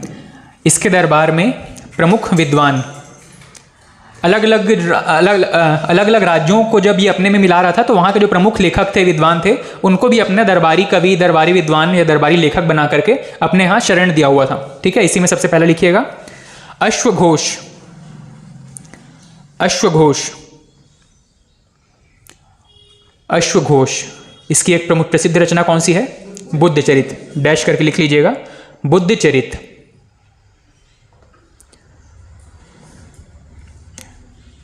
नेक्स्ट नागार्जुन। नेक्स्ट नागार्जुन, इसकी रचना कौन सी है? शून्यवाद, माध्यमिका सूत्र। ठीक है, हाँ, नागार्जुन डैश करके लिख लीजिएगा माध्यमिक सूत्र। माध्यमिक सूत्र।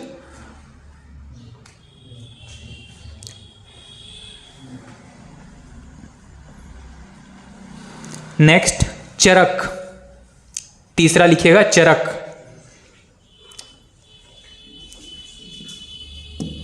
इसकी किताब है चरक संहिता।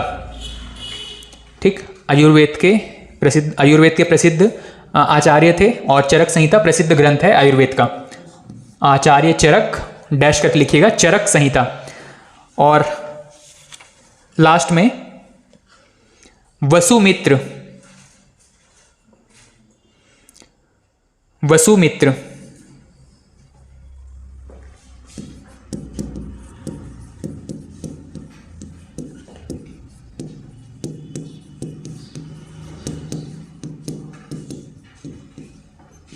वसुमित्र, इनकी किताब है महाविभाष सूत्र। महाविभाष सूत्र।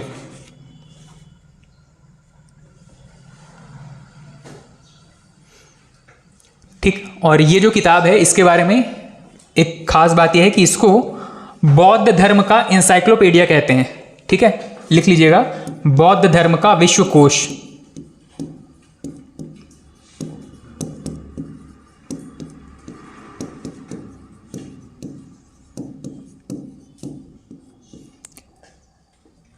इंसाइक्लोपीडिया हम लोग बहुत सारे मतलब बुक्स वगैरह में देखते हैं। हाँ, मतलब ऐसा चीज जिसमें डिक्शनरी रहते हैं कि क्या है? क्या चीज, उस चीज के बारे में लगभग सभी आयाम में जानकारी जहां पर एकत्रित हो उसको कहा जाता है इंसाइक्लोपीडिया। ठीक है, इसको कहा गया है बौद्ध धर्म का इंसाइक्लोपीडिया या बौद्ध धर्म का विश्वकोश। ठीक, कुषाण वंश के बारे में या कुषाण आक्रमण के बारे में इतनी 2-3 महत्वपूर्ण चीजें थी। लास्ट आक्रमणकारी लिखिएगा हूण।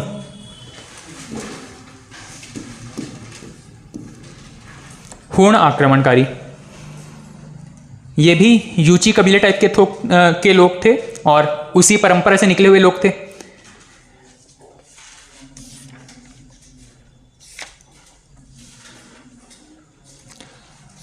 ठीक, इसमें पहला पॉइंट लिखिएगा भारत में हूणों का प्रथम आक्रमण।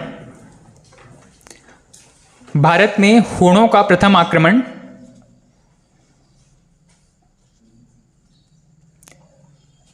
गुप्त शासक कुमार गुप्त के समय हुआ।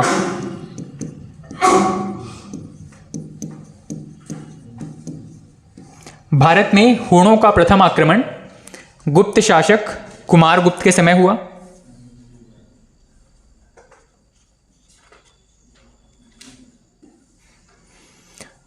नेक्स्ट पॉइंट, स्कंदगुप्त ने गुप्त वंश में इन सभी शासकों का जिक्र आएगा वापस से, अभी बस नाम लिखिएगा। स्कंदगुप्त ने हूणों को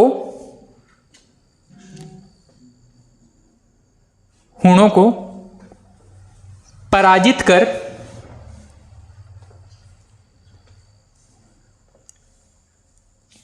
कर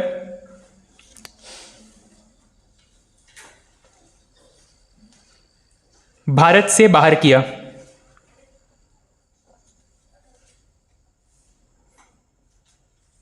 भारत से बाहर किया।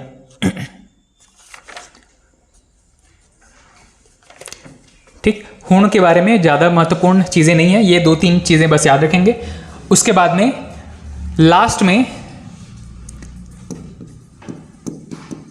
नोट करके कुछ पॉइंट्स हैं, कुछ पॉइंट्स नहीं के हैं कि इसको एक टेबल के फॉर्म में लिख लीजिएगा।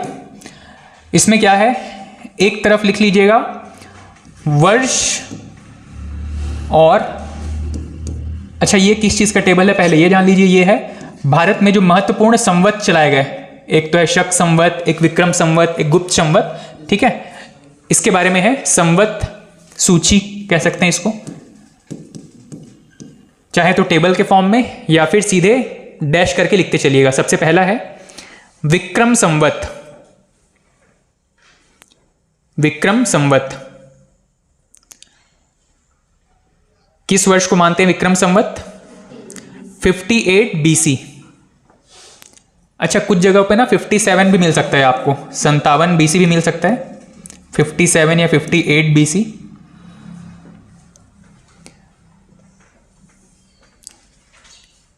ठीक, डैश करके इसमें लिखिएगा उज्जैन के शासक विक्रमादित्य द्वारा।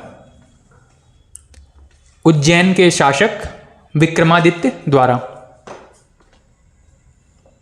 किस उद्देश्य में या किस पर्पस से इसको शुरू किया गया था? विक्रम संवत को शकों को पराजित किया करके, शकों की पराजय के, शकों को पराजित करके।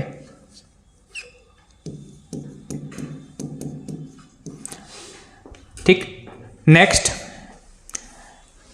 नेक्स्ट लिखिएगा शक संवत। पहला था विक्रम संवत, नेक्स्ट है शक संवत। 78 ईस्वी, 78 AD, 78 ईस्वी। हाँ 78 78 ईस्वी। डैश करके लिखिएगा कनिष्क द्वारा। कौन से वंश का है कनिष्क? कुषाण वंश। ठीक, लिखिएगा कनिष्क द्वारा। ठीक है, और किस उपलक्ष्य में इसने ये वर्ष अपनाया था? ट्रेडिशनल बेसिस पे और अपने राज्याभिषेक के समय,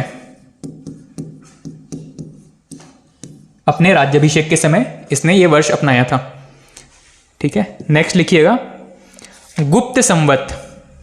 आगे पढ़ेंगे गुप्त काल। ठीक है, पहला था विक्रम संवत 57 या 58 BC, दूसरा था शक संवत 78 और तीसरा है गुप्त संवत 319 ईस्वी।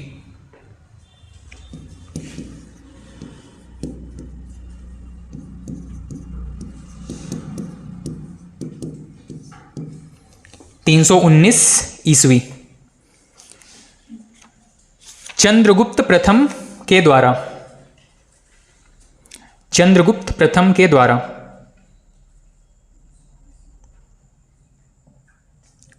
चंद्रगुप्त प्रथम के द्वारा अपने राज्याभिषेक के समय, अपने राज्याभिषेक के समय।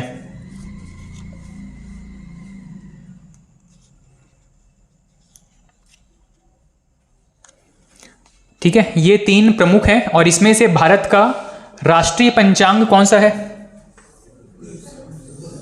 पहला वाला कौन सा था? विक्रम, दूसरा था शक और तीसरा है गुप्त संवत। इसमें से भारत का राष्ट्रीय कैलेंडर पंचांग कौन सा है? शक संवत। ठीक है, अच्छा आप मुझे ये बताओ कि 2023 शक संवत क्या होगा इसका और विक्रम संवत क्या होगा?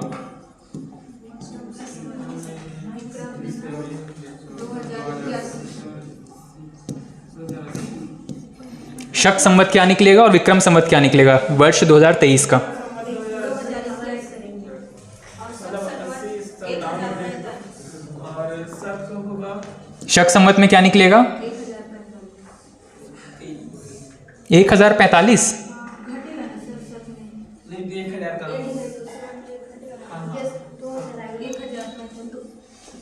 मैं लिख दे रहा हूं पर आप लोग ठीक से कैलकुलेट करके बताओ। शक संवत में 1045, सॉरी 1000, और विक्रम संवत में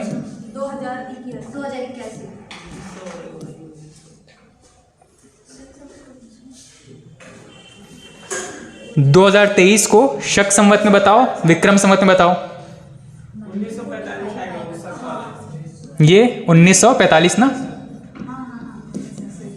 मैं ही बोला कि इतना पीछे कैसे चले गए करके।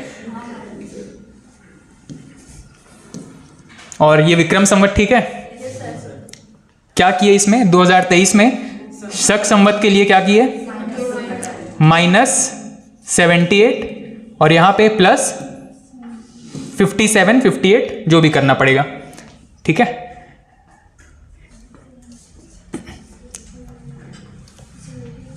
किसी को और डाउट तो नहीं है ना शक संवत और विक्रम संवत के कैलकुलेशन में?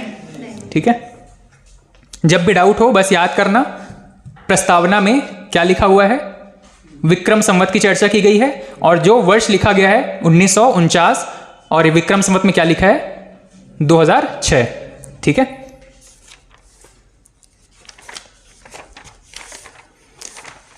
भारत सब संवत को चलाता है मतलब हाँ, ग्रेगोरियन कैलेंडर। ग्रेगोरियन कैलेंडर अंग्रेजों की देन है, उनकी वजह से ग्रेगोरियन मतलब इंग्लिश कैलेंडर यूज करते थे, वही चीज आम पब्लिक के लिए ज्यादा सूटेबल, मतलब उनको कंफर्ट हो गया उसमें, ठीक।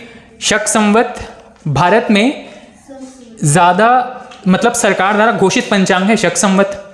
दोनों में डिफरेंस क्या है? ग्रेगोरियन कैलेंडर के हिसाब से हमारा पूरा सरकार उसी के हिसाब से काम करता है, लेकिन अगर भारत में राष्ट्रीय पंचांग कहा जाए तो शक संवत को सिर्फ सिंबॉलिकली, ठीक है, प्रतीकात्मक रूप से इसको घोषित किया गया है शक संवत को, ठीक है।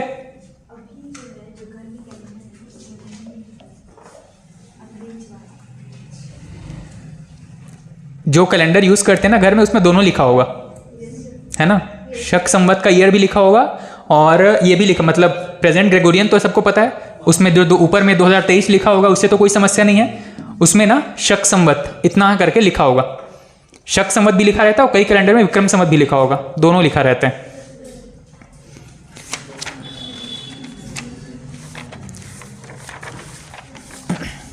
ठीक, अब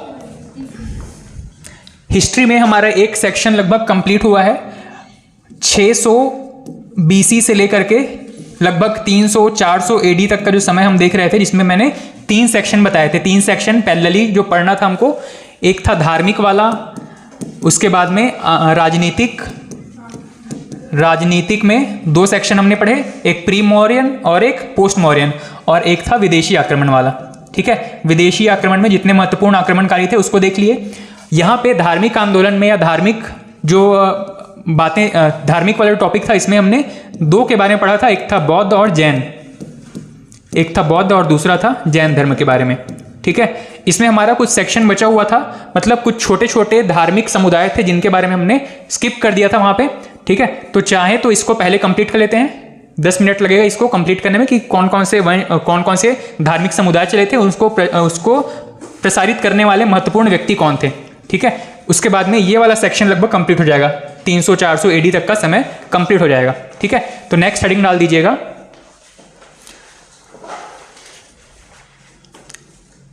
भारत में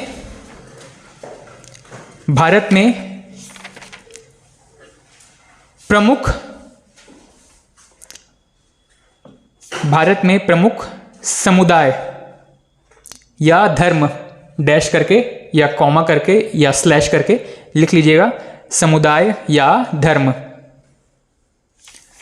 बौद्ध और जैन तो देख चुके हैं, ठीक है, वो सबसे इंपॉर्टेंट है, सबसे पहली प्राथमिकता उसी को रखनी है।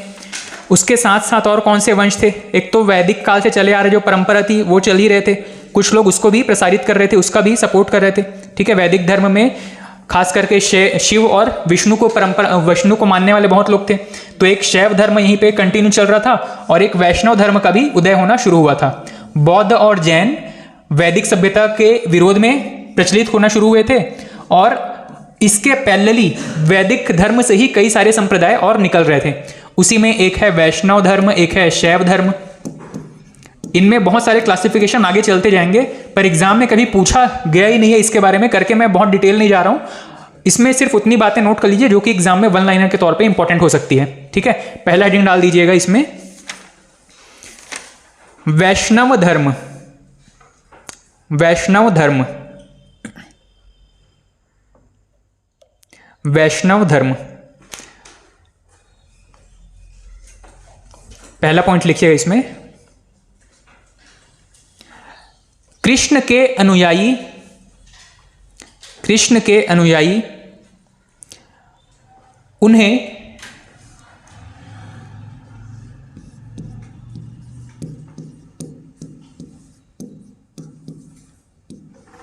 कृष्ण के अनुयायी उन्हें भगवत,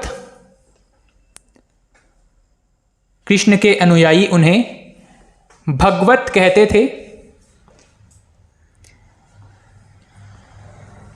इसलिए इस धर्म को भागवत धर्म भी कहा गया। वैष्णव धर्म का अन्य नाम क्या मिल गया हमको? भागवत धर्म। ठीक है, इसलिए इस धर्म को भागवत धर्म भी कहा गया।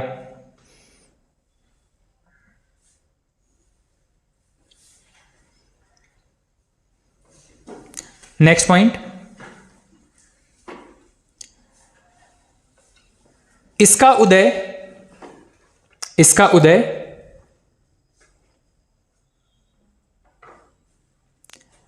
शुंग वंश के समय, इसका उदय शुंग वंश के समय हुआ।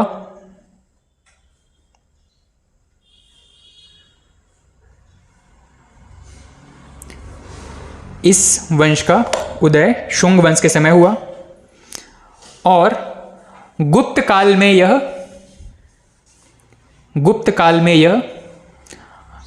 अपने चरमोत्कर्ष पर था।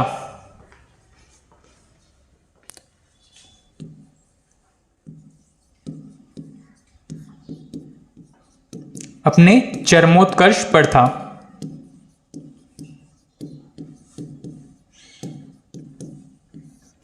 गुप्त काल में यह अपने चरमोत्कर्ष पर था।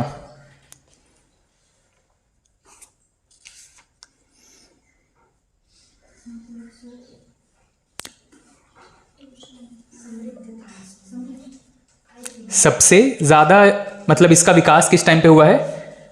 चरमोत्कर्ष मतलब, चरम मतलब एक्सट्रीम, सबसे ज्यादा, उत्कर्ष मतलब ऊंचाई को छूना। चरमोत्कर्ष मतलब सबसे ज्यादा पीक पर था इस टाइम पे, सबसे ज्यादा मानने वाले लोग थे इस टाइम पे। ठीक है, गुप्त काल में।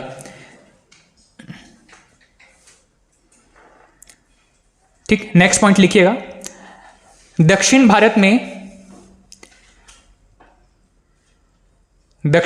में वैष्णव संतों को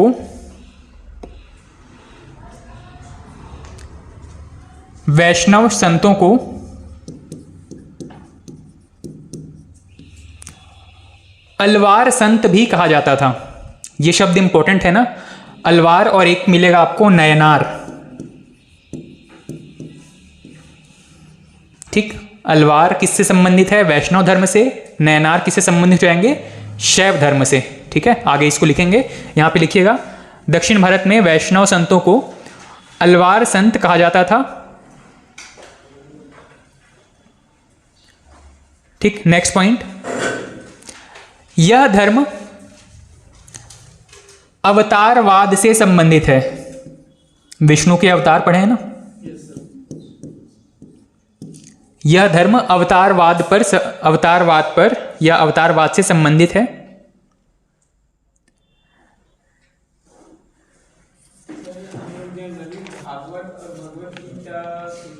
हाँ, तो सर भागवत ये 24 वाला जो मतलब भगवान विष्णु के जो अवतार है उसका वर्णन है। हाँ, और भगवत गीता वो जो महाभारत में जो एक पार्ट उसका जो हाँ, गीता को जनरली अच्छा, भगवत का मतलब होता है पूज्य, ठीक है। तो भागवत और भगवत गीता में डिफरेंस शायद यही है कि विष्णु का कहानी सुनाता है पूरा 24 अवतार जो बोलते हैं, हाँ, और भगवत गीता उपदेश है खाली जो कृष्ण का। महाभारत का एक सेक्शन है उसमें भगवत इसलिए लिखा गया है, वो पूज्य है, मतलब ज़्यादा समाज में एक्सेप्टेड है इसलिए, ठीक है, भगवत गीता। ठीक, नेक्स्ट पॉइंट लिखिएगा इसमें, यह अवतारवाद से संबंधित है और इसी में ही कंटिन्यू कीजिएगा। इसके अनुसार विष्णु के 10 अवतार माने गए हैं। इसके अनुसार विष्णु के 10 अवतार माने गए हैं, ठीक है। इसी में एक ये भी कई लोग एक मिथ है, एक कह सकते हैं कि मैथोलॉजी में एक ये चीज़ ये भी कही जाती है कि बुद्ध जो है वो भी विष्णु के ही एक अवतार थे करके, पर कई लोग इसको खारिज करते हैं, कई लोग मानते हैं। और लास्ट जो 10वां अवतार होने वाला है, ये नाम आपको पता है कौन सा, कल्कि अवतार होगा, ठीक है। कुछ मूवीज़ में, कुछ वेब सीरीज़ में ये इसका जिक्र मिलेगा, इस शब्द का, कल्कि अवतार, ठीक है। इस धर्म के बारे में इतनी चीज़ें थी। नेक्स्ट हेडिंग डाल दीजिएगा, शैव धर्म। शैव धर्म,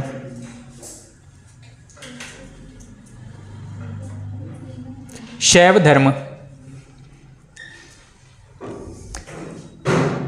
ये शिव के उपासक थे, ये शिव के उपासक हैं, शिव के उपासक हैं। इसका शुरुआत सिंधु सभ्यता से ही देखा जाता है। वहां पे कुछ देवताओं के नाम पर मिलते हैं ना, रुद्र और एक तो कुबड़ वाला सांड, ये सभी लगभग शैव धर्म के प्रतीक कह सकते हैं आप इसको। इसकी शुरुआत सिंधु सभ्यता से देखा जाता है।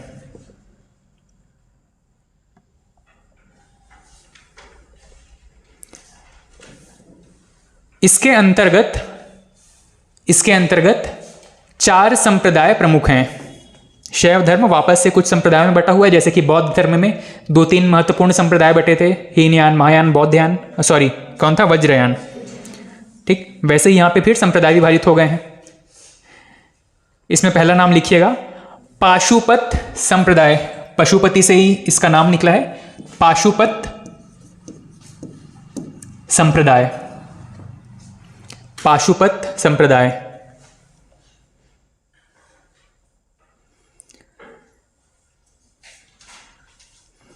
नेक्स्ट, कापालिक संप्रदाय। कापालिक संप्रदाय, ठीक, थोड़ा एग्रेसिव नेचर के होते हैं, कापालिक संप्रदाय, ठीक। तीसरा है कापालिक, उसके बाद में है कालामुख। कालामुख संप्रदाय। कालामुख संप्रदाय,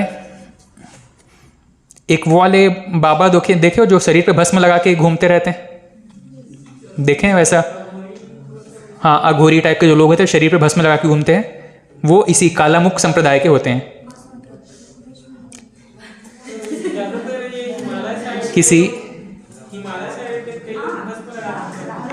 वो प्रॉपर भस्म जो सिर्फ इतने बाजू पे लगाते हैं उतना नहीं, जो पूरे शरीर पे भस्म लगा के घूमते हैं, वो वाले हैं कालामुख संप्रदाय वाले। किसी व्यक्ति की मृत्यु के बाद चिता जलाते हैं, तो वहाँ पे राख बचता है, वो राख को अपने शरीर पे लगाते हैं, ये कालामुख संप्रदाय वाले, ठीक है। नेक्स्ट, ऐसा नहीं कि गोबर के कंडे जला के फिर उसका राख लगा लिए, ठीक। नेक्स्ट है लिंगायत संप्रदाय। ये दक्षिण भारत में बहुत प्रचलित है और बहुत विवादों में लिंगायत संप्रदाय और एक और संप्रदाय के बीच में काफ़ी ज़्यादा हिंसक घटनाएं हो रही थी कुछ टाइम पहले तक, 2-3 साल पहले की घटनाएं। लिंगायत संप्रदाय, हाँ, लिंग पूजा के समर्थन वाले हैं, शिवलिंग, ठीक है। पाशुपत हो गया, कापालिक हो गया, कालामुख हो गया, लिंगायत, ये सभी किस धर्म से संबंधित है, शैव धर्म से संबंधित हैं, ठीक है। उसके बाद में लिखिएगा नेक्स्ट,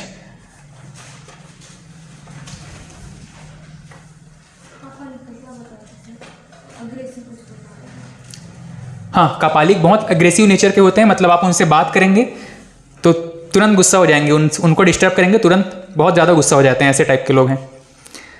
ठीक है, नेक्स्ट लिखिएगा आजीवक संप्रदाय। आजीवक संप्रदाय,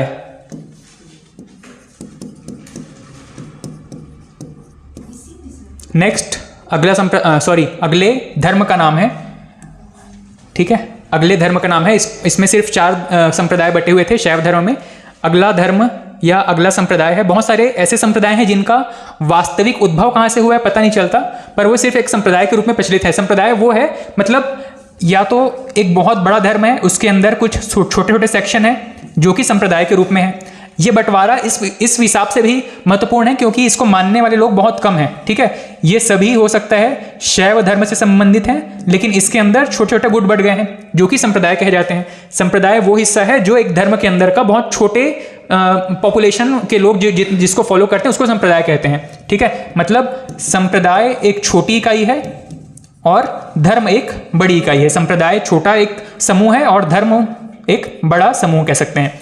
ठीक है, तो कुछ संप्रदाय ऐसे हैं जिनका वास्तव में किसी धर्म से संबंध है या किस धर्म से संबंध है इसकी जानकारी नहीं मिलती है। वैसे ही एक संप्रदाय है यहाँ पे आजीवक संप्रदाय।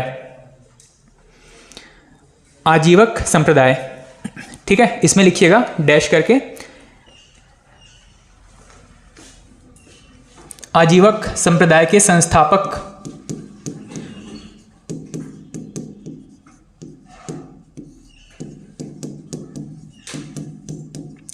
मोखलीपुत्र गोशाल। मोखलीपुत्र गोशाल,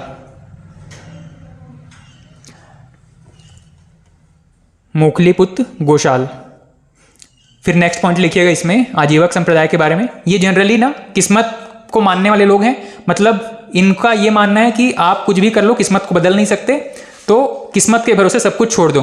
ठीक है, तो वो उस टाइप के मान्यता वाले लोग हैं।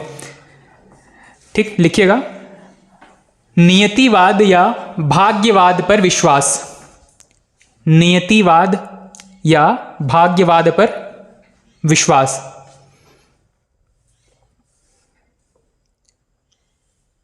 इसमें बस एक ही प्रश्न पूछा गया है, आजीवक संप्रदाय के इसके प्रारंभ करने वाले व्यक्ति कौन है? मोखलीपुत्र गोशाल।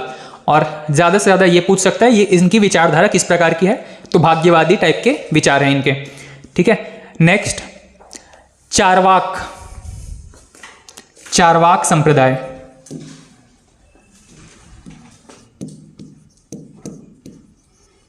चारवाक संप्रदाय, और इसी को ही लोकायत संप्रदाय भी कहा जाता है। चारवाक या लोकायत लोगों में बहुत पॉपुलर था। इजी चीज़ें बहुत आसानी से स्प्रेड हो जाती हैं, फैल जाती हैं। लोग ऐसी चीज़ें जो कि पब्लिक को बहुत अट्रैक्ट करती हैं, वैसी चीज़ों में से एक था चारवाक दर्शन। ये क्या कहता है बताओ? पीत्वा पीत्वा पुनः पीत्वा भूतले। इतना पियो कि जमीन पर गिर पड़ो, और फिर उठो, फिर खड़े हो, फिर पियो, फिर गिर पड़ो। ठीक है, ऋण लेकर घी पियो, इस विचारधारा वाले लोग हैं चारवाक दर्शन। बस लोन ले लो, ऋण ले लो और भूल जाओ। ठीक, इसीलिए दुकानों के बाहर पोस्टर टंगा होता है, उधार एक जादू की तरह है, आप लेंगे और गायब हो जाएंगे। ठीक, तो कृपया उधारी न लें इस प्रकार का। ठीक, चारवाक या लोकायत दर्शन में देखिएगा उस धर्म के प्रचारक का नाम ही था चारवाक। ठीक है, मतलब जो प्रमुख व्यक्ति हैं इस धर्म को प्रचारित करने वाले, उनका नाम था चारवाक, और उसी के नाम पर इसे चारवाक संप्रदाय कहा गया। ठीक है, इसके बारे में पहला पॉइंट लिखिएगा चारवाक संप्रदाय के बारे में। केवल प्रत्यक्ष को प्रमाण मानते हैं, जो सामने दिख रहा है सिर्फ उसी को ही मानेंगे, बाकी ईश्वर, जीव, जगत ये सब में, मतलब जीव ये सब में विश्वास नहीं करते हैं। आत्मा क्या है ये सब में इनकी मान्यता नहीं है। ठीक है, प्रत्यक्ष को प्रमाण मानते हैं,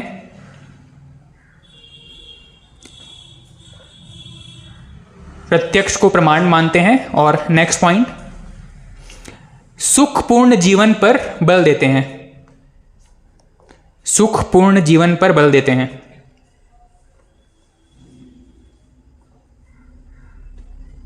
ठीक, इनका एक फेमस लाइन भी है, यावत जीवेत सुखम जीवेत ऋणम कृत्वा घृतम पिबेत, इस तरीके से, मतलब जब तक जी रहे हो सुख से जियो, ऋण लेकर घी पियो, इस टाइप का इनका एक स्टेटमेंट है।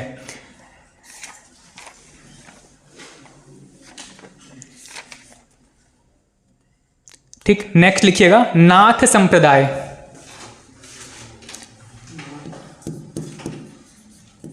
नाथ संप्रदाय,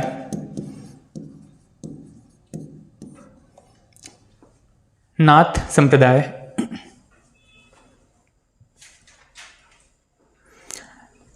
इसके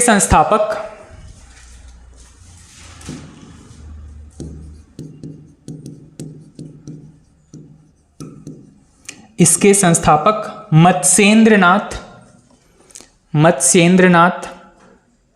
इसके संस्थापक मत्स्येंद्रनाथ।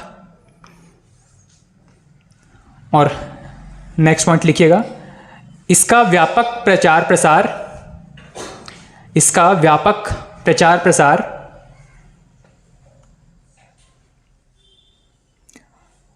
बाबा गोरखनाथ के समय हुआ। इसका व्यापक प्रचार प्रसार बाबा गोरखनाथ के समय हुआ। गोरखनाथ,